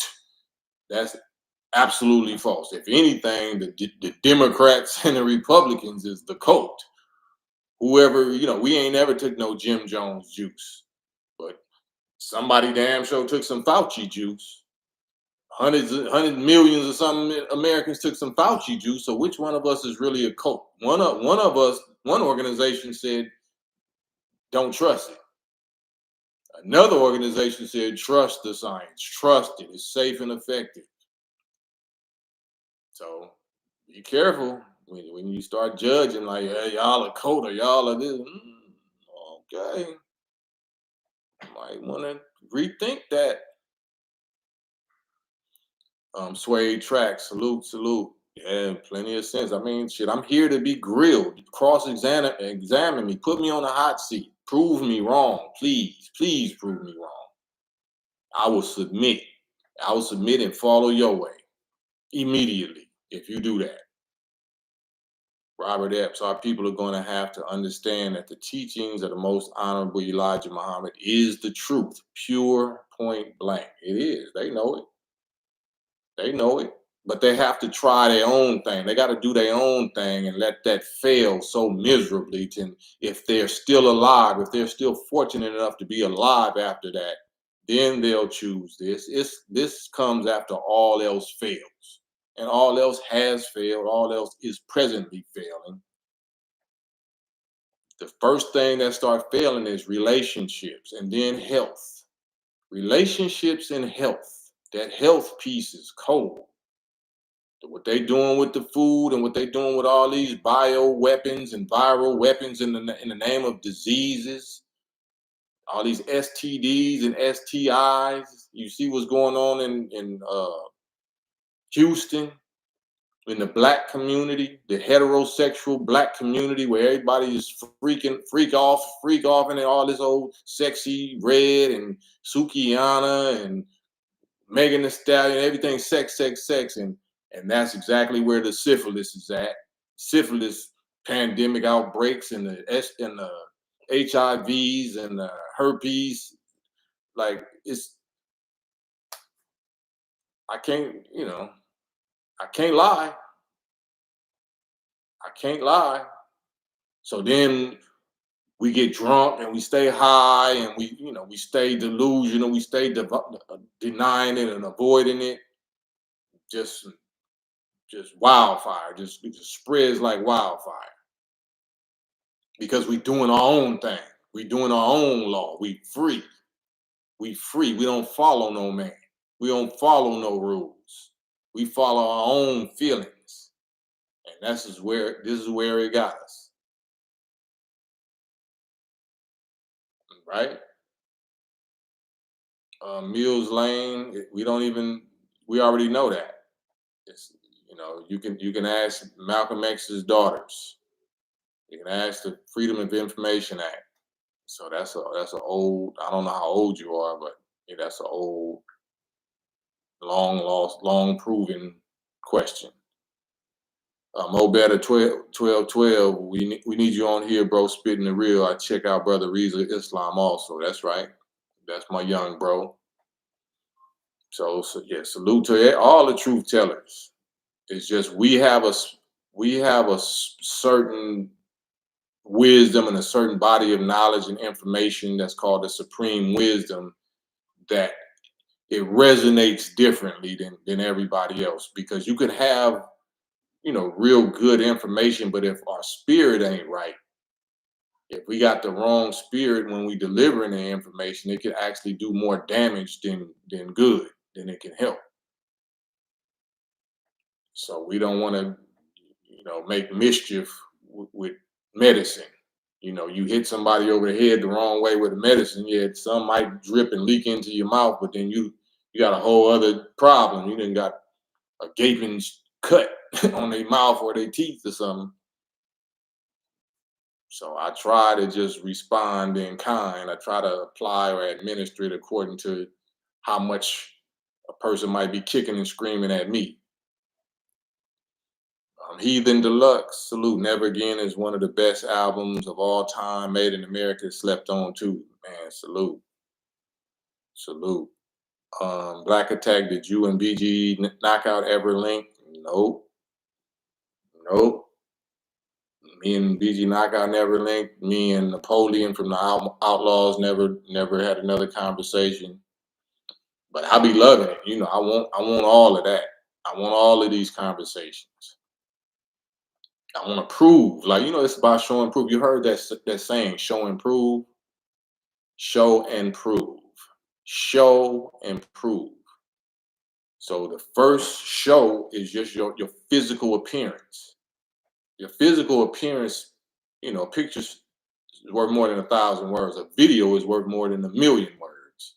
So if you see somebody and you see that's really ain't no filter on, ain't got no whatever effects on it. You know what I'm saying? You see the people, you see their eyes, you see their skin, you see their teeth, you see they physique, you see they or hear their voice, you hear their spirit. Yeah, that's gonna tell you what you need to know off the rip. You can say you got the best knowledge, or you got the best organization, or you got the best whatever. Okay, line it up. Let's line it up and see. So people that know that they don't really have it like that don't never want to line it up. People that know they got it like that, I'm yelling from the mountaintop, daring people. I gotta almost insult people to get them to line it up with me. But they want to be messy. They want to do it on some messy troll clubhouse type. I ain't talking about yelling and cussing. Now, you yelling and cussing at me, it's gonna turn into something else. I'm talking about, man to man in person, face to face. You ain't finna yell and cuss at me, all that old internet stuff in my face. I don't even want to talk to you if you yelling. I'm not even you. You forfeit. You forfeit. You cussing at me or whatever. Like you just disqualified yourself. I want intelligent dialogue. I want intelligent discourse or so-called debate. Intelligent, respectful. with facts and data, receipts. You know what I mean?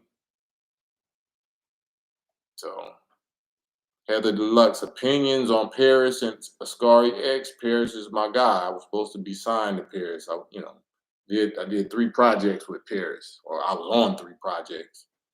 And Ascari X, I hate that I ain't never did that with Ascari X.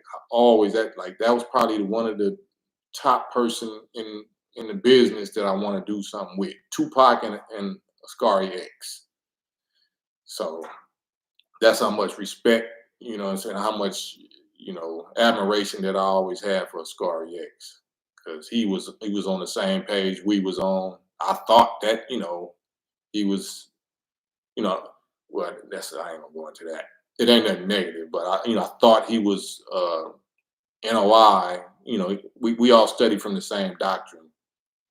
Um, but yeah, that first album, I think it was Underground album. He was like, "Oh, the such and such better hide tonight, hide tonight." Oh man, we was banging that. We was banging that, and that's why these people changed the direction of West Coast rap to straight self-destructive, disrespectful, gang banging, pimping, 304 and twerking, you know what I'm saying, drinking, lean, drug addict, because that Ascari X business was the business I was on. Straight rider music, straight rider music. I don't want to say gangster, they say RBG, but I ain't want to call it gangster. It was warrior music. Street warrior music, talking about who the real enemy is and who really better hide. All these such and such is better hide tonight. And we was on it. We was on that. you know. So I was there. You know what I'm saying? It's like Minister Farrakhan. He was there. You can't tell nothing, can't tell Minister Farrakhan nothing about the civil rights movement, nothing about the real enemy, nothing. He was there. He was the key player. He was the LeBron or the Kobe or the Jordan of that lane. Just like you can't tell me nothing about this subject. I'm the Kobe. I'm the LeBron. You know what I'm saying? I'm the Jordan of this lane. It's just that the real enemy made sure to cancel that lane, to discontinue that genre. You know what I'm saying? So that you won't never be inspired by it. You know what I'm saying? Oh yeah, you have no idea. Charlie Wilson, Shirley Murdoch, and Roger Troutman, rest in peace. It was a reunion, a Computer Love reunion. All of the people that was on the Computer Love, the hit song Computer Love was on No Idea. Along with Brother Cam, along with me. Wow. Man, he must got some kind of influence. He must got some kind of relationships with people. But he makes himself available to get trolled and to get accused and bashed by his haters. No, I haven't heard recently about how Saphir is doing either. I often, be at Chop, Who Riders' his little brother on IG. But yeah, no, I ain't know what what his health condition is right now. Who was the lady singing? That's Shirley Murdoch. Shirley Murdoch, same people that sung on Computer Love.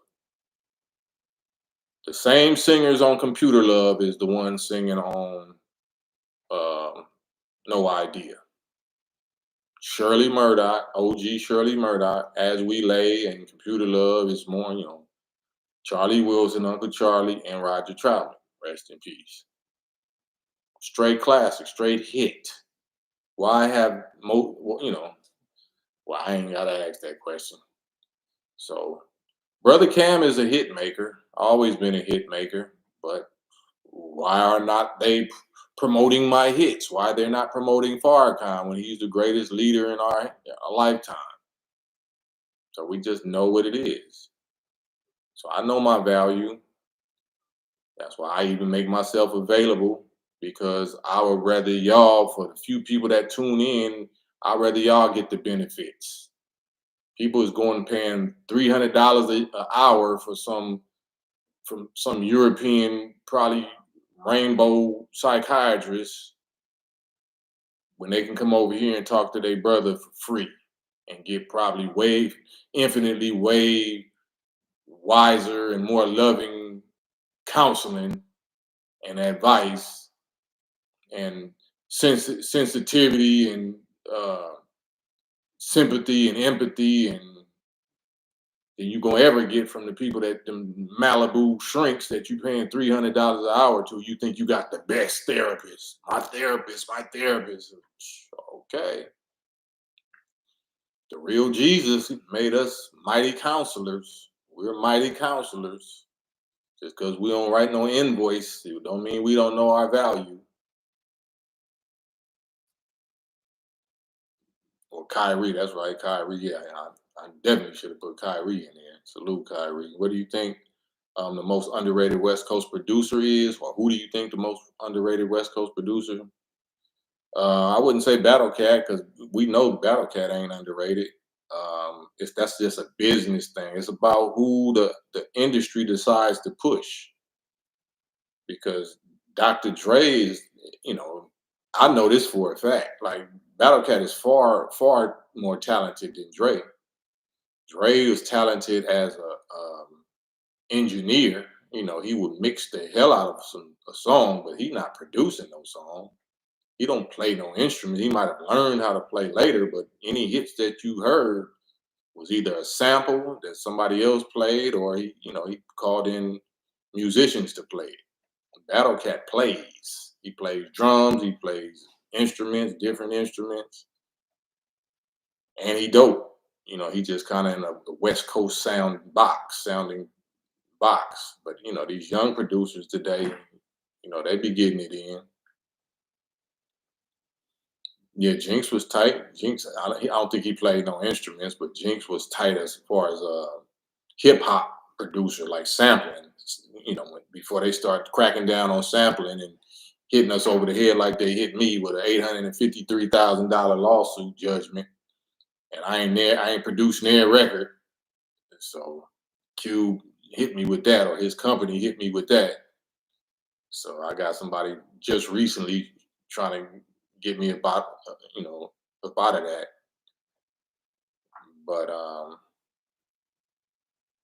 yeah, it's crazy. It's crazy out here.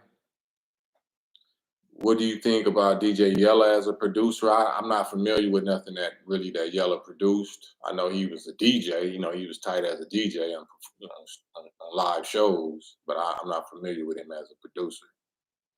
Dr. Dre put the herbs and spices on, but Battle Cat actually cooks it from scratch.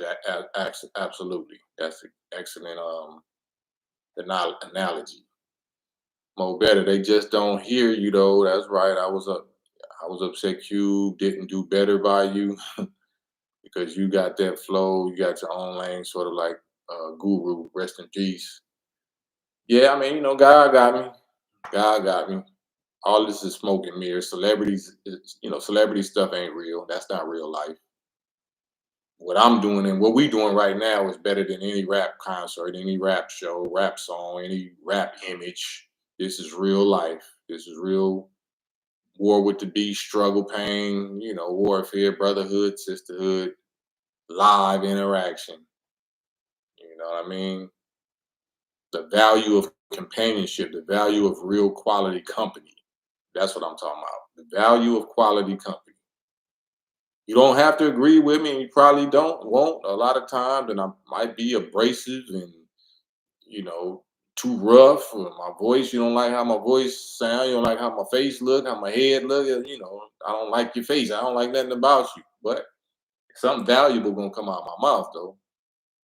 Something valuable gonna come out that you're gonna be able to benefit you and your children or your family. So I know my value.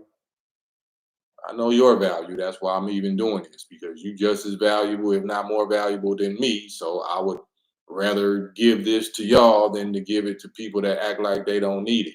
They above it.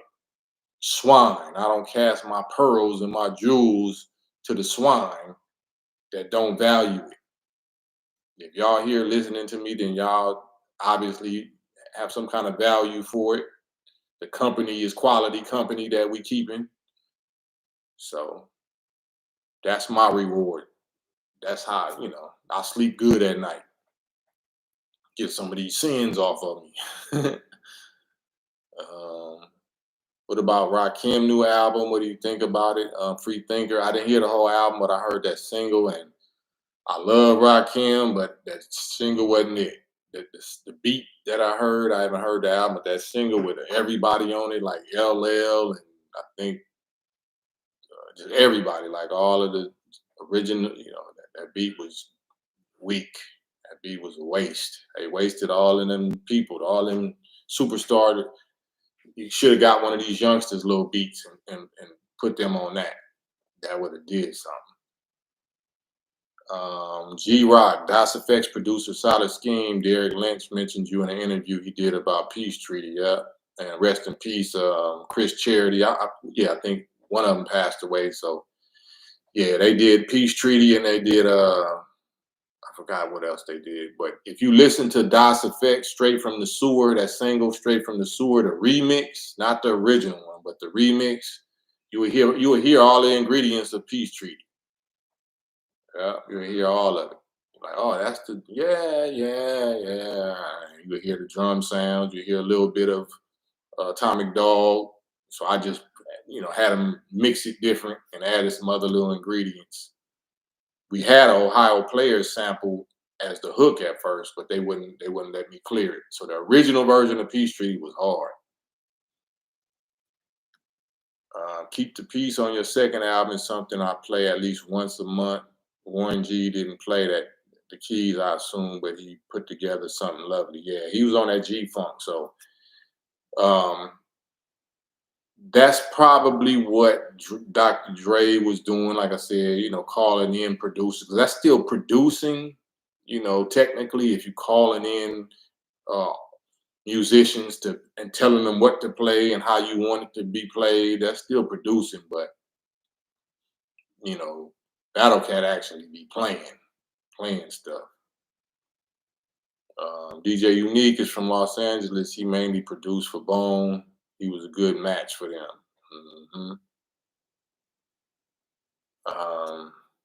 It's 702, Mr. Kim. I dropped my video with the Islamic brothers in your IG DM. Okay, I'm gonna check it out.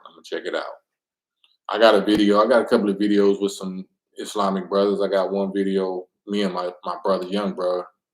We had a group called Fruit Pruno, like Fruit of Islam. And we had a song called For the Nation that was fire. For the Nation featuring Technique. Brother Dawood now. Technique from the LBC crew. And that's fire. Have you ever worked with DJ Aladdin? No, I never worked with Aladdin. I was always a fan of Aladdin. I was always a fan of Joe Cooley. They scratching their DJing skills, but I wasn't really familiar with them as producers. Robert Epps, I say Dre and Manny Fresh and Beats by the Pound along with Battle Cat are the best producers. I mean, for our generation, maybe, yeah. Our generation, because these youngsters got fired. These youngsters got heat now. I love these beats today. But, I always like more R&B-ish sounding beats anyway, like rap R&B-ish kind of sounding beats. And I put street lyrics on it, but it have like an R&B melodic little flow as long as the drums is heavy. Have you been to Mecca? No, not that Mecca. I've been to our Mecca, which is Detroit and Chicago, Mecca and Medina. But no, I haven't been to Middle East, Mecca, Saudi Arabia. Yep, that Whoop Whoop was a dope diss track. Yep, took it back to the founders, to Malcolm McLaren, the same one that did Buffalo Gals. He did Hobo Scratch. That's what Whoop Whoop is a sample of Hobo Scratch by Malcolm McLaren.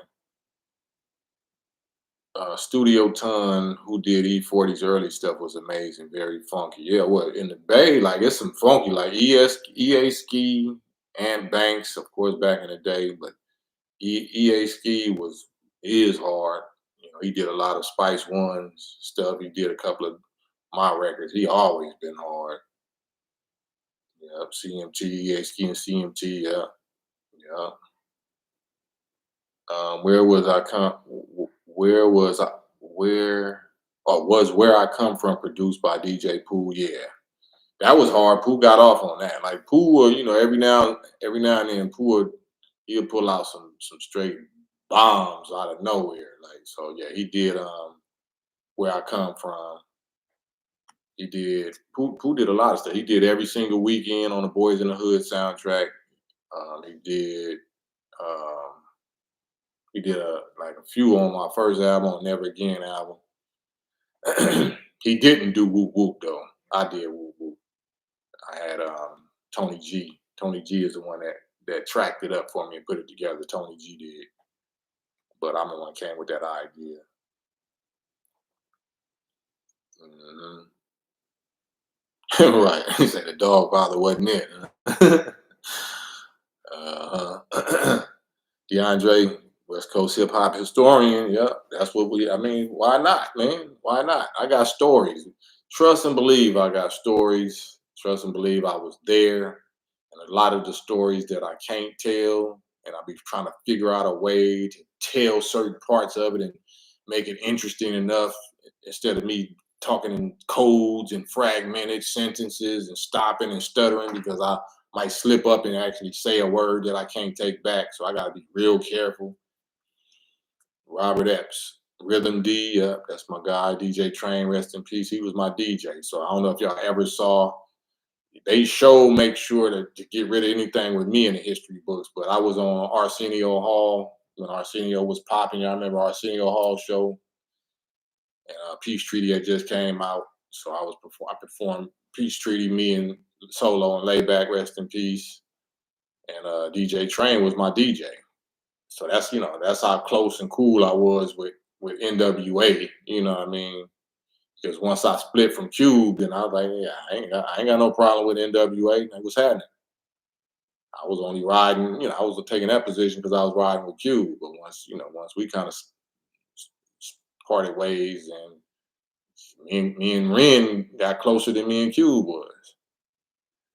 So, but then by then, Easy had already passed. I believe like '95 or something like that, '96, something like that. Uh-huh. Yeah, rest in peace, KMG from Butter Law. Yeah. And Hutch is my guy because he a OG too. Like Hutch is slept on a lot. He produced a couple of records on my second album. Mhm. So all the real dudes, the real dudes, like you don't hear from them. That's by design. They didn't fall off. They got canceled. They got whiteballed. You know what I mean? And we let it happen. We let it happen. And then if we go pushing and banging and demanding our respect and demanding that you put us back in the history books, then we get labeled as what, bullies or haters or bitter or losers or desperate, like all kind of crazy stuff. So you got to be able to walk a thin line, a tight rope, just to get your your name back in the history books of this world. If you're interested in that.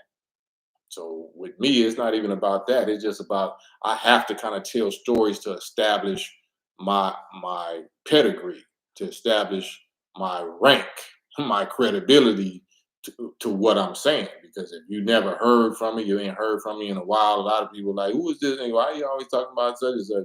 Because he made them, because he helped make them who they are. But if I say that, and if I say it's just me, it's not somebody interviewing me. And because if somebody's interviewing me, I'm probably gonna bump it all the way down, and I'm not even gonna say that. But then when I'm by myself and I'm kind of getting in spirit and I'm acting like it's just me and you talking, Then I'll say something and let it slip out, and then it's gonna be like, oh, he sounds desperate. So he's trying to say he did this and he did that. Like, so it's a lose-lose situation. So you got to back that up with some current works. So that's why I got legend in my section. I got positivity. I got Ace War, with an R. Got Lord Take the Wheel. I got Culture Vultures. I got I got stuff out. Got One Blood, One Cuz by Snoop. I got stuff out. You know what I'm saying? That you have no clue that I did. That's hits. That's making your favorite artists look better than they really are. So,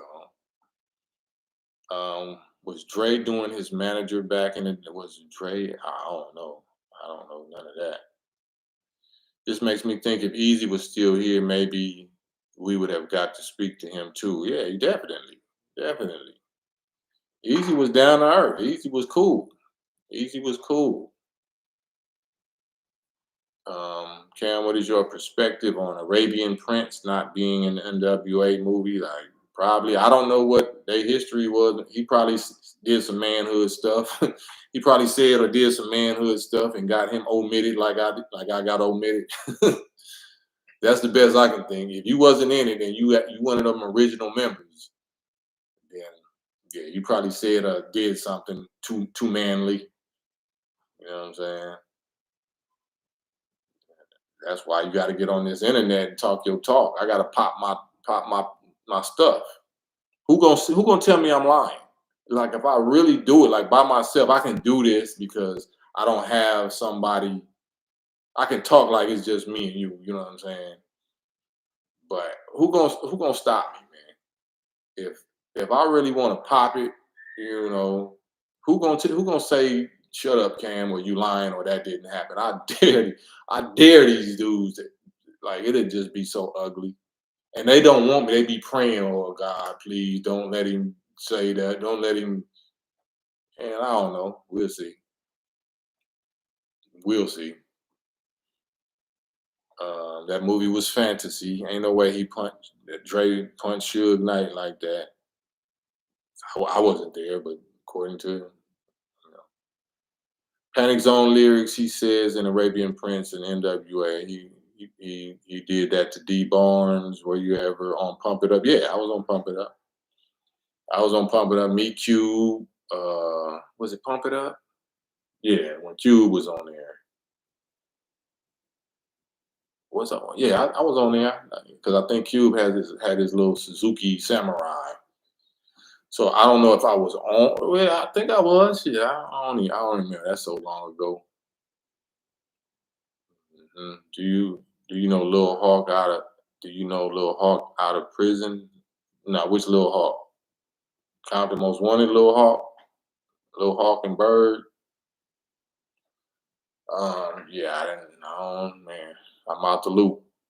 I know I've been talking this 2 hours, man. If y'all don't mind, could y'all hit the little like button? If you haven't already, hit the like button if y'all don't mind.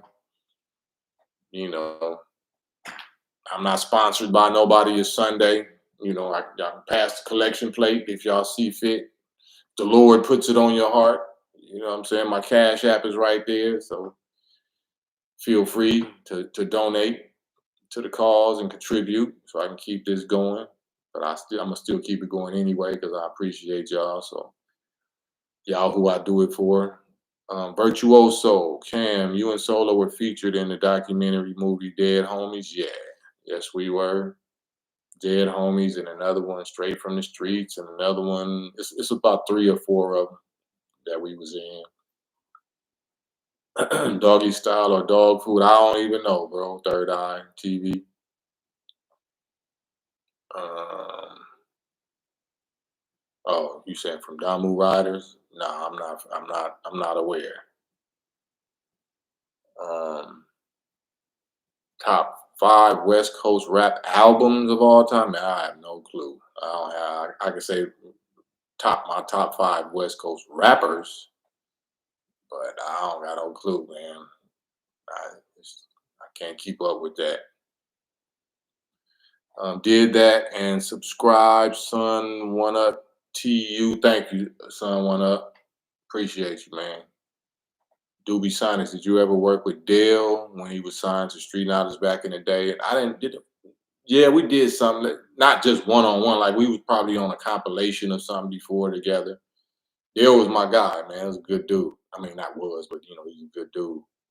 So that's Ice Cube's cousin. That's who they used to mistake me for. They used to think that I was Ice Cube's cousin, but that was some journalist when we all had press day because it was me, Yo-Yo, Lynch Mob, Dale the Funky Homo Sapien, and somebody else at that time be doing press, a whole day with different journalists and interviews and magazines and stuff coming to interview. So somebody confused me with Dale and wrote that, and it stuck like Ice Cube's cousin. Like, no, I'm not Ice Cube's cousin. Ice Cube is not my cousin. That was Dale, the Funky Homo Sapien. Yeah, Dale boy, he was a trendsetter way back in the day. You know what I'm saying? He used to be on them, before dispensaries became popular and before mushrooms and all of that for black people. He was doing his thing. Third Eye TV, thank you, Third Eye TV. You hear it? I'm right here looking at you. I appreciate you, Third Eye TV. Harpo Marks, I ain't gonna repeat that. Eric Swan, you have any info on Cube and Mac 10 beef? Nah, I mean, last I heard, they kind of like was doing shows on the same bill, like not performing their songs together, but Mac would be on the same show that Cube is on, so they, kind of getting close to doing something. It seemed like have yet to put me on. Have yet to put me on any show with the same show, boy. That's for damn sure. Cam, you were on the Moving On video by Maya. Yeah, how'd that come about? Yeah, that's when I was signed with I was with Blackground. That's Barry Hankerson. Matter of fact, we might be doing some other little stuff in a few days. And that was Silk the Shocker, Maya, Silk the Shocker, but Blackground was Genuine, Tank, um, Missy, Magoo, all of them, Timberland. I think it was Timberland, yeah. So I was with them for a minute. My Camnesia album, I did Camnesia when I was with Blackground, but then we ran into some things that I was like, nah, I need to get my album. Salute, still popping 712, 712, and appreciate you. Really appreciate you. So, but yeah, Maya, yeah, she was always tight, little cutie back in the days, you know. Silk the Shocker. Um, he was the original Blueface. Silk the Shocker was the original Blueface. You know what I'm saying? Because I couldn't understand what beat he was rapping to at that time. But Master P and them, they wave was so strong it didn't matter. He could have been rapping to aluminum can and they would have still been on it. So shouts out Silk the Shocker. Right. Any new songs with Bishop Lamont? Nah, not yet. So shouts out to Bishop Lamont. What you think? What you think about Q being canceled when he met with Trump administration with his black agenda? He was canceled. Was he canceled? I know that the Vivica Fox and the black females was on his head real tough. You know what I mean? But I don't think he was canceled. He just was criticized real tough. But nah, if he was canceled, you wouldn't hear from him no more. Were you there when Cube and Above the Law got into it? No, that was right before we hooked up. That was right before we hooked up. So that's part of what my function was. I'm just gonna keep it 1,000. Part of my function was muscle.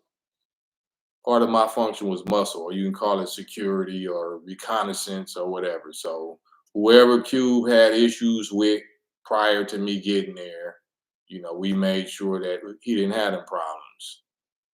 Bottom line, shouts out, rest in peace. May Allah be pleased with brother Captain Shaheed. The FOI that was on the back cover of Ice Cube's Death Certificate album.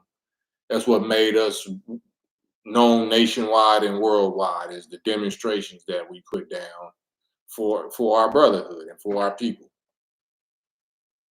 So Brother Ron 2X, anybody that was around at that time by by God's permission, I put them on.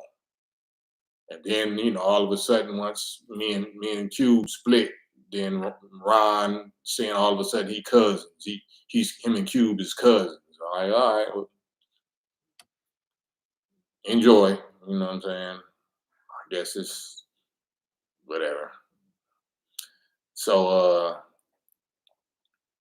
but I was about to make a point, but I forgot it. I'm glad I forgot it. I probably slipped and said too much already. Why does DJ Quick looks? I ain't gonna say that, Harpo. I ain't gonna say that. Virtuoso, that Camnesia album go hard. Love that joint benefits. Yeah, that was my single. I think I did a video to benefits. Yeah, yeah. Jack the Rapper, I was there. Yeah, crowd control, salute, Archangel, salute. Easy does it. Eric Swan, have you talked to Farrakhan recently? How's he doing? He just hosted a martial arts exhibit for the nation. Our assistant supreme captain is a master martial artist and training, the lead trainer of the nation. So this weekend, he just was, if you go online and look up hashtag Farrakhan, you'll see him and Mother Khadijah, 91 years old, going on 92 years old. You know what I'm saying? Still together, still going strong. Hasn't had his lower intestines in decades. Living the life of Jesus and right in our midst, and we don't have a clue, suffering and dying daily for us. So yeah, that's I'm a, I'm no nonsense when it comes to him. I know the enemies intend to use that emotional connection and love to try to draw us out to an emotional reaction when it looks like he departs. So I won't touch on that, but any of my people that have disrespected and dishonored him and made his job harder than it should have been, uh, is gonna have a problem. Once he departs. From an unbiased perspective, what do you think such and such last classic album was? I don't know. I don't keep up with a dude like that. I liked even though I didn't agree with the West Side Connection image because it was taken. I'll just put it out there. But rest in peace, Red Rum from Pyru Love, Avenue Pyru, from Banging on Wax. That was my bro. We had that group. We had a group called the Universal Soldiers. Me, Red Rum, and my cousin D Dog, which was a Damu. Red Rum was not a Damu, it was a Keyway. Red Rum was a Damu. D Dog was the Keyway, and I was the Black. It wasn't the gangster, the killer, and the dope dealer. It was the Blood, the Crip, and the Muslim. We got pictures and documentation and all of that. And the issue that I always had, and it was, was when I was with Q, if I had an idea and a good idea, or I was writing a certain rap, or I was, making certain type of images or whatever, then he had the machine, behind him to such degree that he could immediately put something out and it'll look like it came from him, like he invented or he came up with it. While I would have had to wait 6 months or 9 months or however long is they're gonna try to prep and whatever and release or roll out whatever the single was gonna be. It's gonna take 6 months or 9 months. So all of the bomb ideas, we just knew he was going to take them. He was going to get the best slang and the latest slang and the best ideas and the best whatever, what I'm saying, because his thing was moving, they was on him.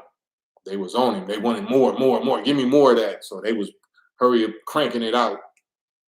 So that's what we was there for musically, the Lynch Mob and myself. But on the soldier side of the game, on the real life, when the cameras and microphones was not on, that's when that's what my function was. That's what me and the FOI's function was. And you can't put no price tag on that. You can't put no invoice, no dollar amount on that. I don't care how famous you are, how much money you got, or whatever. You wouldn't be enjoying it if you wasn't here. You wouldn't be enjoying it if you wasn't here.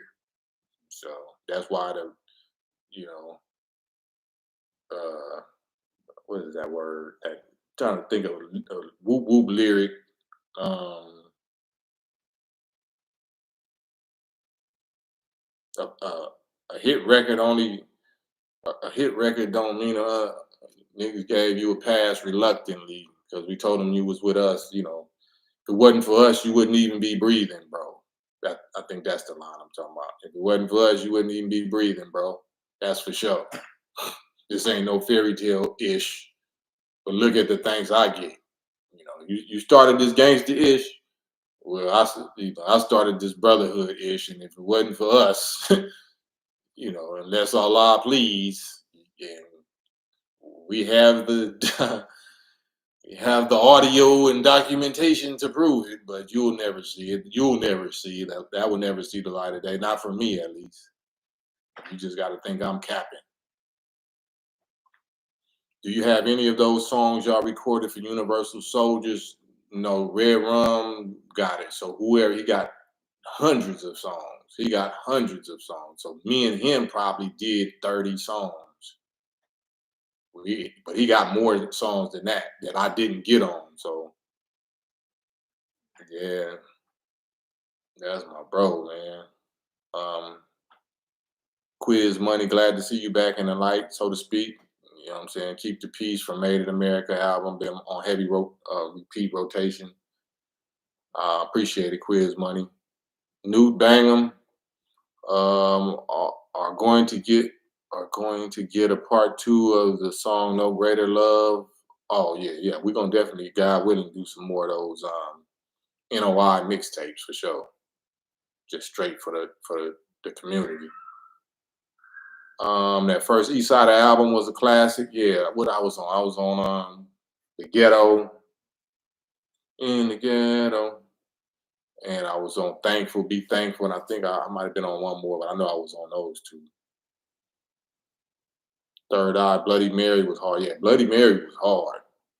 Rest in peace, Bloody Mary. I didn't know her, you know what I'm saying? But we used, like I said, me and my homies used to bang that album. Like, I'm telling you, like that's the power of rap. That's the power of hip hop. Even though this is whole enemies, like we still came together to enjoy the enemy's music. Like, you know what I'm saying? That was hard, man. The blood side was hard. The blood side was hard. hmm Um, Cube is special category, easily top 5 of all time. Created the big three. Responsible for giving 33% of the greatest comedians their first platform to show their talent. That's your story, Mike Jones. I'm not saying that it's not no truth to it. That's your story. You would have to ask, like, they're gonna people are politically correct with their language. People are diplomatic, like celebrity, public spokes, public speaking diplomats. If it wasn't no cameras and wasn't no mic, they're gonna be telling you a different story. Facts. They're not gonna get out there because they scared. If you have to maneuver in that industry and you feel like Cube or somebody else might be like a tastemaker or a gatekeeper, then you're not gonna say nothing that he'll be able to use his leverage, like such and such said this about me. So, you know, if you do this with him, I'm not gonna participate in your film, or I'm not gonna, people do that.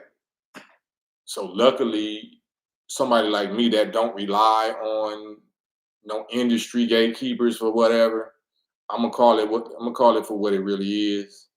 And all of them comedians or whatever going to tell you that dude gave him crumbs if he gave him anything at all. He got a budget. He got a budget, but he gave him crumbs. So, and then he says you should be thankful. You should be grateful to me. That's the history that I know. That's the character that I left. I don't know. Maybe he cleaned his act up and he acted better today or whatever. But that's the character that I had to leave alone. Otherwise, or Minister Farrakhan called to make sure we squash everything. Put it that way.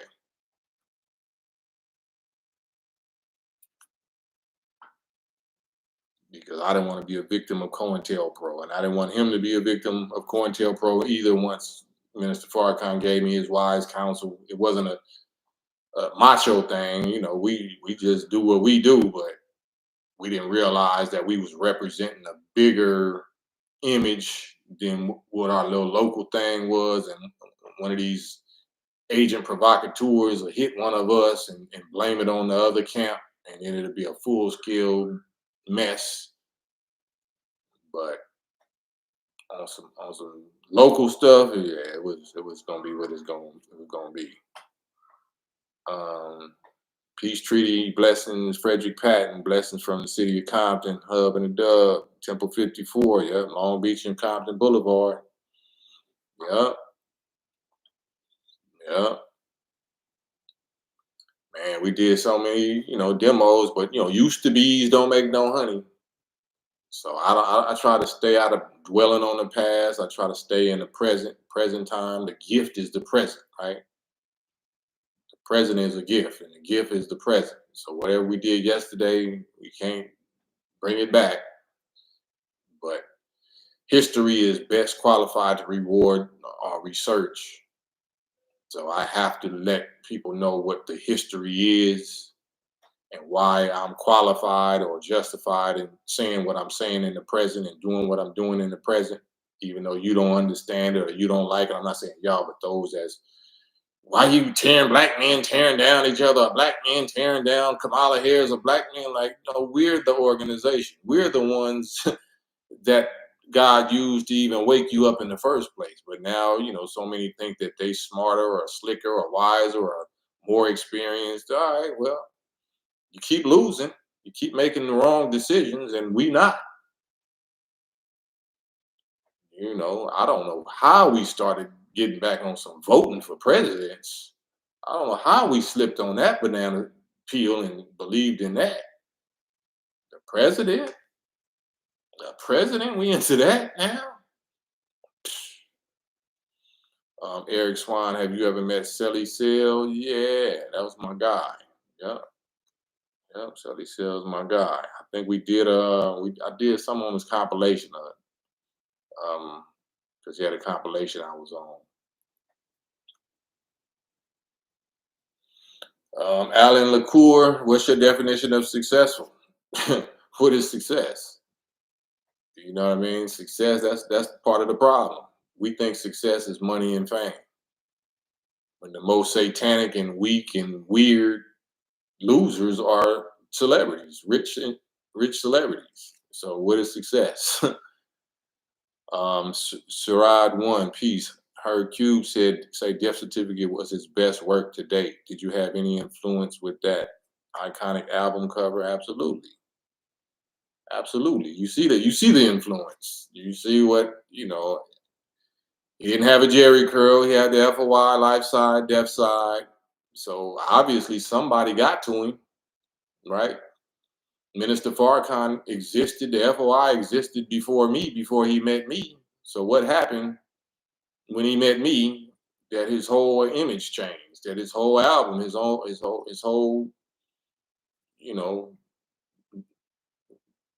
words and lyrics changed.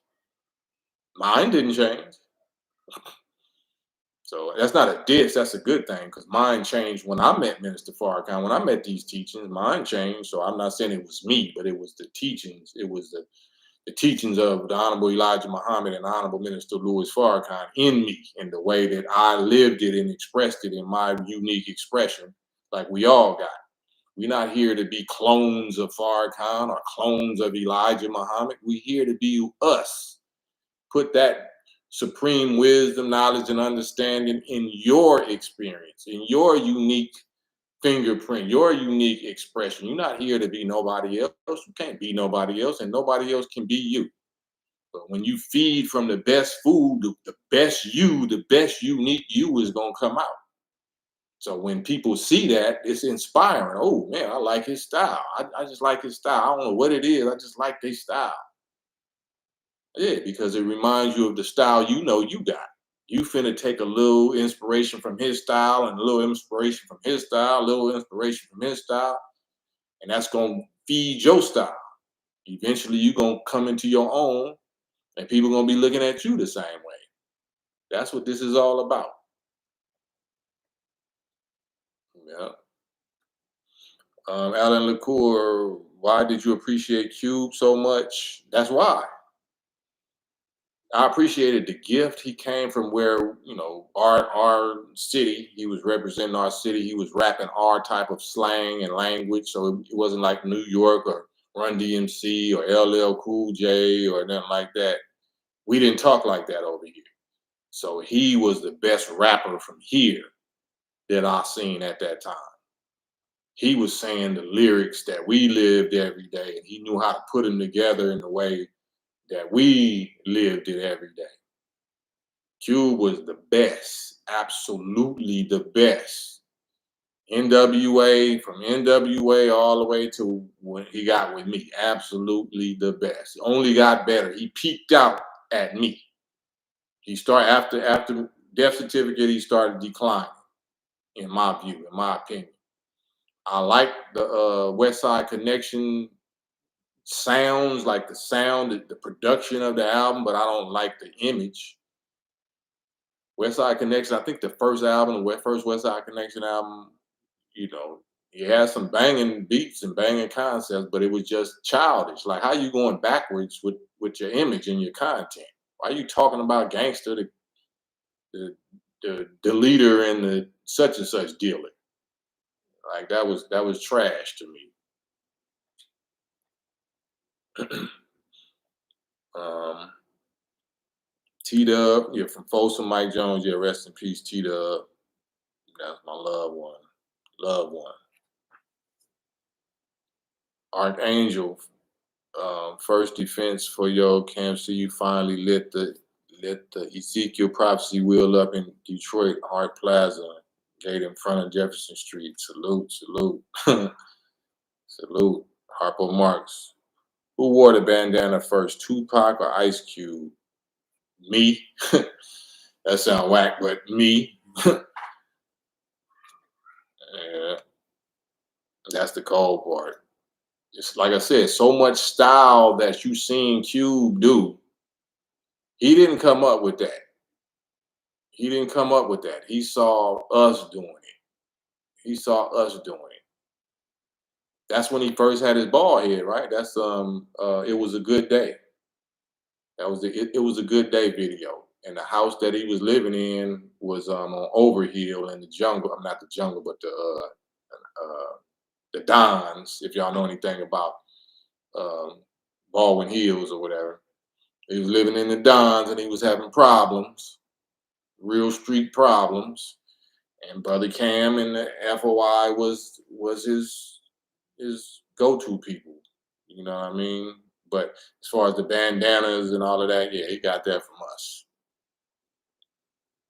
You know what I'm saying? Shouts out Layback, you know, Layback, my cousin Layback, Stephen Garner.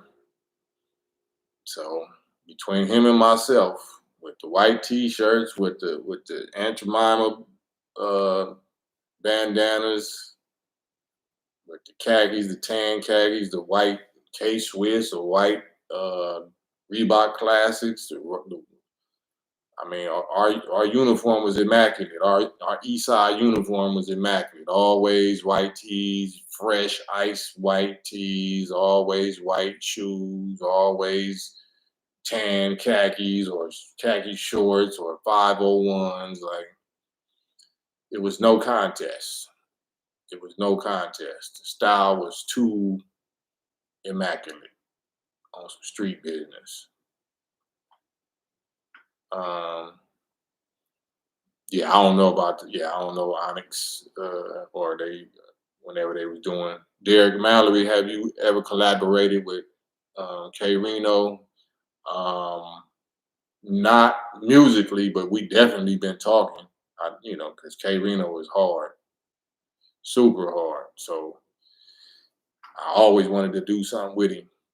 So hopefully we still be able to get it done before the world ends.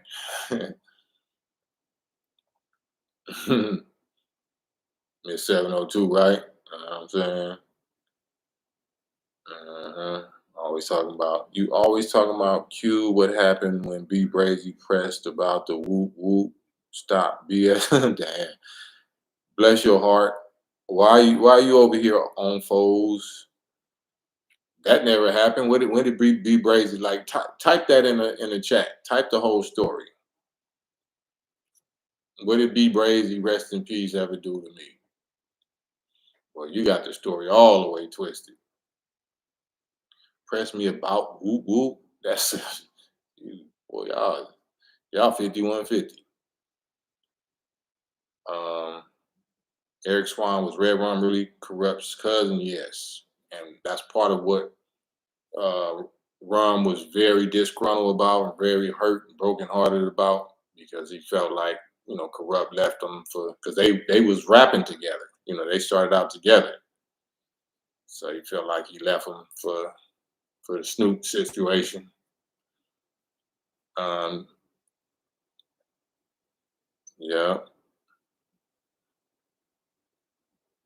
yeah. I just be wishing people could get on here, but it's all love. Virtuoso. What was and is the difference between East Los Angeles and West Los Angeles? Poverty, poverty. West Los Angeles was way more well off. So West LA, they chose to do dirt. East LA, we did dirt to survive, to eat. Um, yes, yeah, their mothers are blood sisters. That's true. Saw you repping bandana promos in '90s and '89. Yeah. Corrupt was 17 years old. He didn't know no better. I mean, I don't know. Was laid back in your peace treaty video? Yeah, of course. Of course, Layback was in the riding shotgun. That's why I say I got my cousin Layback riding shotgun. So in Peace Treaty video, when I'm in the white foe, is my homie's rest in peace Spike from Great. That was his six foe, but it actually didn't have the tray on deck for that one, so we had to do the video in the six foe. But my cousin Layback riding shotgun was riding shotgun in that video. Um, yeah, yeah, yeah. So well, I ain't even gonna go there. So I avoid that on purpose. So that's the only things that I kind of avoid. I avoid identifying gang names and hood section things or whatever. But yeah, I got family from all over the place. I got cousins from blood. I got brothers from Bloods. I got cousins from Bloods. I got cousins from that's Crip. That's from East Side and West Side. So yeah, that's all irrelevant. I'm a black man. I'm a Muslim. I'm 55 years old, and I don't know how old y'all are. That's talking that gang banging stuff. But we bang against the real enemy. We make war with the beast. So if you on that time, then this ain't the place for you. Whenever you see me, this is not the place for you. Um, so yeah, on that note, I've been on here 3 hours, man. I appreciate y'all. Love y'all company, man. And hopefully I'm providing some type of value and good company for y'all as well. If y'all don't mind, follow me on. I'm gonna type this in the chat too. Follow my new page. I'm starting a new page, so I don't blow this one up. Uh,